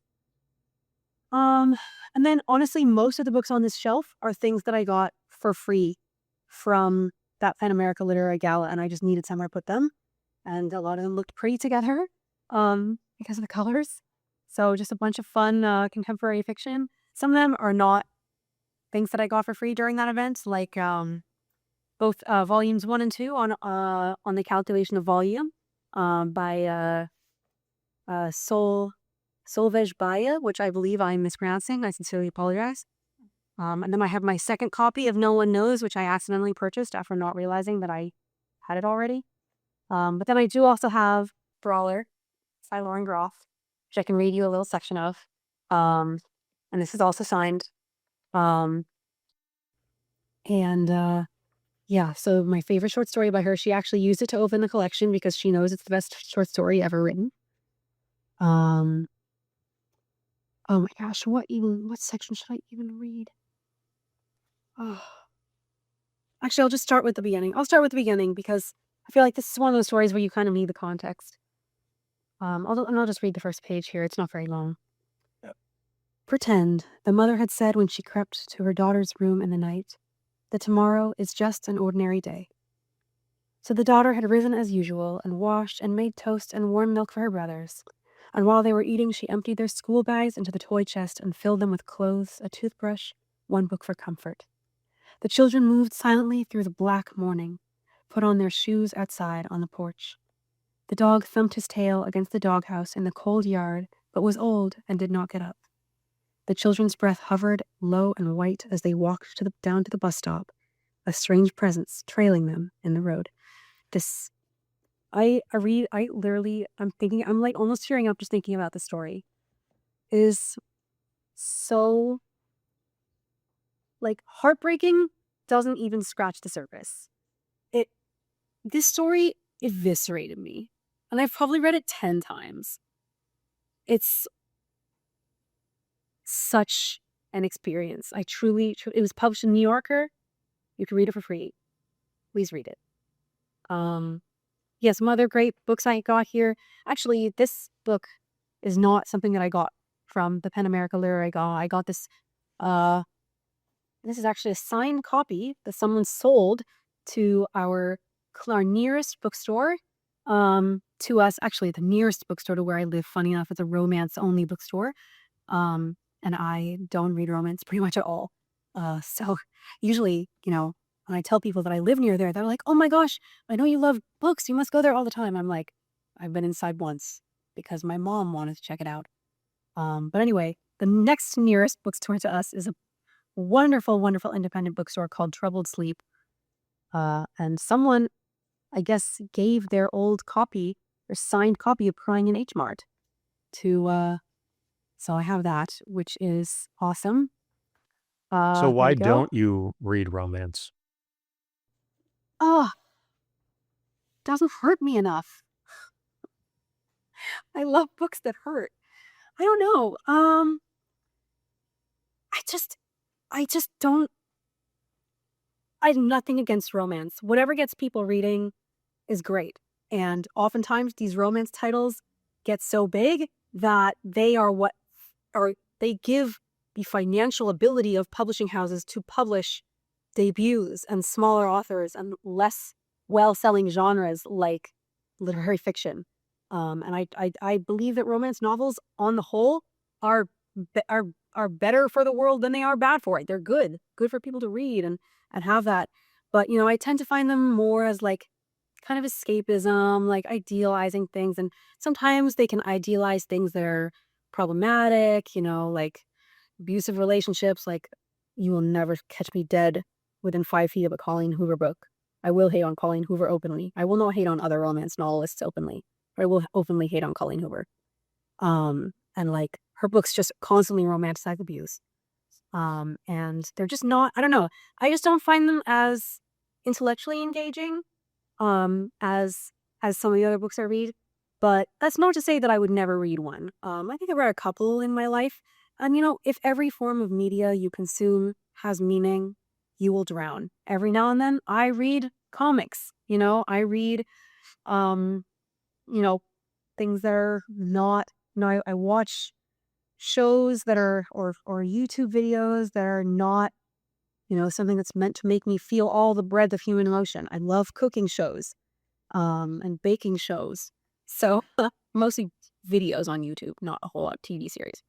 But yeah, I mean, I'm truly not trying to, sound elitist in any way. I know there are a lot of MFA writers or serious quote unquote writers who really look down on romance, and I'm not one of those people. It's just something that when I have the option of buying and reading all the books in the world, it's just something that I personally don't gravitate towards. But I mean, a lot of great books that I read have, a romance plot line or an undercurrent of romance, or romance is a big part of it. Like, you could argue, someone could make a very good argument that Written on the Body by Jeanette Winterson is a romance book. It is about a romance. That is the plot of a book. It is about a romance. It just also happens to be about other things, like grief and identity. And I do find that sometimes some romance novels tend to like compress a lot of those other ideas and the other aspects of living life, and those get very, very deeply overshadowed in favor of highlighting the romance. And I really like books that I guess are more wide-reaching. Actually, I would love to talk about this book here very briefly as probably the last book I end up talking about. Maybe I will talk about one or two others. But this is actually one of the books that I got at the Pen America Literary Gala. This is Whistler by Ann Patchett, and we got this before it came out. I don't know if they did that on purpose because it's not an ARC. It's just the official final copy that ended up being published. This was a beautiful, beautiful book. I felt so many things while reading this, and it was also a really fast read, like very propulsive. And I think I read it in like a day or two. It was just, I love the cover. This is definitely a book I cried while reading this. I love books that make me cry. I think that that's probably pretty evident. I've got a couple of other books here that I'll just talk about very briefly. The Swallows of Lunetto by Joseph Asano. He actually is a professor at Columbia. And he doesn't, funny enough, he taught primarily undergrads. And, but I emailed him and I was like, can we meet up and like chat about poetry? And we did. I just went to his office one day and we just chatted for like 2 hours. So he's amazing. He's actually quite popular online, like on social media. He is very popular on Instagram and Facebook. He does these fantastic poetry prompts where it will really help children or people that don't know how to otherwise express themselves. They're like these essentially fill in the blank poetry prompts that are just absolutely beautiful. I've got an old copy of Plowshares here that I think I got for like $1 at a used bookstore in Williamsburg, which is a neighborhood in Brooklyn. I've also got a copy of To the Lighthouse. I'll end here. This copy was gifted to me by one of my favorite professors at Columbia, Nalini Jones. And yeah, I read it early this year. I don't know why it took me so long. Maybe it's those goodbyes. When you say goodbye to a professor, you don't always, sometimes if I leave the book unread, I don't have to say goodbye. But I read it and it was beautiful. So yeah, that's everything. That's all of my books. Did you want to share those albums you were telling me about? Oh yeah, absolutely. We can talk a little bit about that. So I've got this wonderful record player, which was gifted to me by my father. I'm very grateful for that. And actually, and I know that these are not stored correctly, so please don't come at me in the comments. We are in the process of getting a proper record cabinet. But we got so yeah, they're stored on their side and sent upright, which is how they're supposed to be stored. Some of them are stored upright. Honestly, the majority of the records that we have, well, this one we bought at a local record store in our neighborhood, Sterling Records. This is Fable by Bon Iver. This is fantastic. But a huge amount of our records we got for free we got 21 Pilots because I'm edgy and it's not something I hide. We got Glass Animals, Poor Man and Mae Morris. Yeah, so I actually got a good portion of our records for completely free from people in our neighborhood, and they were just giving away all these beautiful classical records that honestly sometimes we just put them on in the background and we'll just sit. My fiance will paint and I sit and read. Usually I just like reading it's hard for me to focus on reading like music in the background. I did say that, but usually it's easier for me to do when there's no lyrics. So, when it's just beautiful piano or an orchestra. So we have all these a lot of randomly Russian records. I guess someone's grandma was like getting rid of a huge collection. And then actually, not too terribly long ago, I think I was showing you some of the books that I took from his stoop. It was like that person who I believe must work at the Brooklyn Conservatory of Music because he lived like a block and a half from it and had so many like rare things. Like he was just giving this away. Well, the record I have in front here is Charlie XCX's newest album. Music, fashion, film. But here's this incredible Tchaikovsky rare box record that was just let this on their stoop. And I just couldn't believe it when I saw this. I carried it all the way home, and even has these clippings, these newspaper clippings that came with it. So it's like, this is literally a piece of someone's experience with the music. Is they saved these clippings and included it with this collection here. And that's just like having a piece of someone's life, truly. And yeah, it's just amazing. And this, again, it's part of the reason why I love living in New York City so much and I will never leave again. It's because you can just be walking home from buying a pint of ice cream and there on your left randomly is just a collection of records. We also got this from that same stoop. Beautiful, beautiful boxed record, which also has some clippings, which I have not been able to decipher why they included these clippings, but I will have to figure it out. Maybe I'll go ask. Got a couple of other records that they left there that might even be things that they made themselves. Men, this fantastic Beethoven Symphony No. 1, Symphony No. 8 by the Hamburg State Philharmonic Orchestra. So that was an amazing find. And I had another one of these incredible box records here. So Mozart.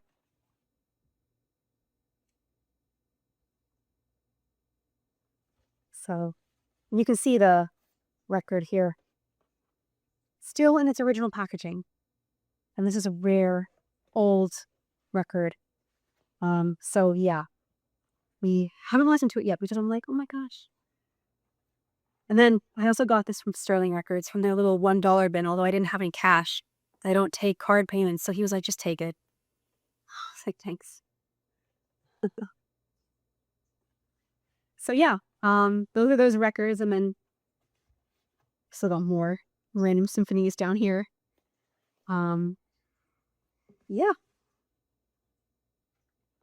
I really feel like exposing yourself and being involved with different kinds of art is a fantastic way to deepen your breadth as an author. I know we wanted to try to maybe talk about this before closing. But I am actually a fine art model. And part of the reason we delayed this particular second session is because I got sick from being under running cold water for 40 minutes for a shoot last Friday. And then I immediately had to go lay in a puddle on a New York rooftop, which has probably never been cleaned in the entire building's existence. And then I got sick. What a shock. But I mean, oh, we've got library cat coming to be part of the situation. Hi, sweetie. Which one is this? This is Winnie. She's the one who was causing problems last week for chewy stuff. Which is her favorite thing to do ever. But yeah, so for me, I personally don't feel like my journey in modeling, which I've been doing for about 6-7 years, apart from when I was a kid, which that probably would have been a better time to bring it up when I was talking about being a child model. Which did we talk about that We before didn't. we started recording? We talked about that before we started. I was a child model, and then, but I'm not very tall, so never went into professional modeling. Thank God. How tall do you have to be for professional? Bare minimum of 5'8". Well, that's for not necessarily professional, but like for runway work and typical. So for print and commercial and fine arts are typically you can be any height, which is why I do that instead. Yeah, I was signed with a boutique agency in San Francisco for a while back when we lived in California. Now I primarily work freelance. Generally, photographers and artists just kind of find me through my work. So yeah, I feel like it hasn't influenced my writing as much. It didn't. It used to not influence it as much, but it definitely has influenced some pieces. It definitely influenced the shirts, which is that one piece that I showed you in the print magazine. And just kind of like the experience of being seen. But I also really enjoy, I particularly enjoy fine art work because you're creating art with yourself, and helping someone else create art and helping them realize their own artistic vision, which I just always feel very grateful to be a part of. So I really enjoy it for that reason. It's not particularly related to my writing. I feel like ever since I moved back to New York, this past spring, it's been providing more inspirational fuel for me than it has in the past. So we'll see where it takes me. Could you give an example of that? Well, for example, this most recent shoot where I was under cold water for 40 minutes and then laying down on a roof, I was in a puddle. It was just a very, very odd, interesting experience that I didn't picture myself ever having. And it was very like, I burned my feet walking barefoot on the roof, and I don't regret it for a second. Just like, I guess that experience of like sacrifice for art, or like, what are you willing to do and experience and put of yourself into art? Did you take classes to learn how to be how do you? In 2020, I attended Coco Rocha's model camp, boot camp, essentially. I know she does it in person, but it was COVID times when I went, so it was online. I can make myself cry on command, which is fun.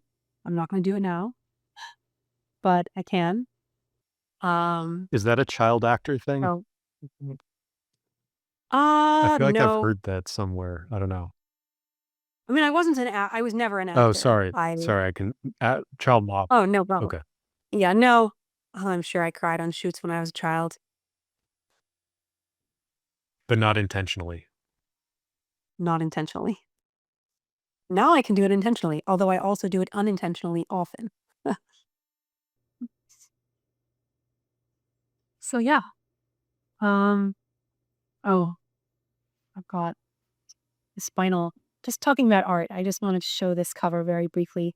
The album cover of Mercurial World by Magdalena Bay, which actually is the album that we currently have sitting on our record player. But it's this fantastic vibrant purple. So yeah, I think that's kind of everything. Well, thanks a lot for sharing your library with us and sharing your experience with the Columbia MFA. Absolutely. Thank you for having me. This has been, I truly thought, like when I saw the length of your videos and that they all are pretty much like a minimum of 3 hours, I was like, there's no way mine is going to be that long. I'm like, I'm going to an hour and a half tops. Nope. And I don't regret it at all. This has been such an amazing conversation. I love the questions you've asked me.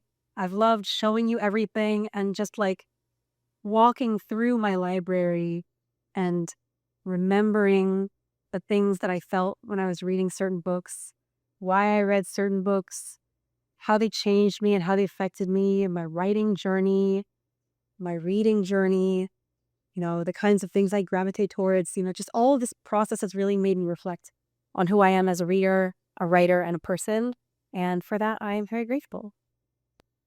Do you want to share with people how they can find your work and social media, stuff like that? Yeah, sure. So you can check out my website, raymillerwaite.com.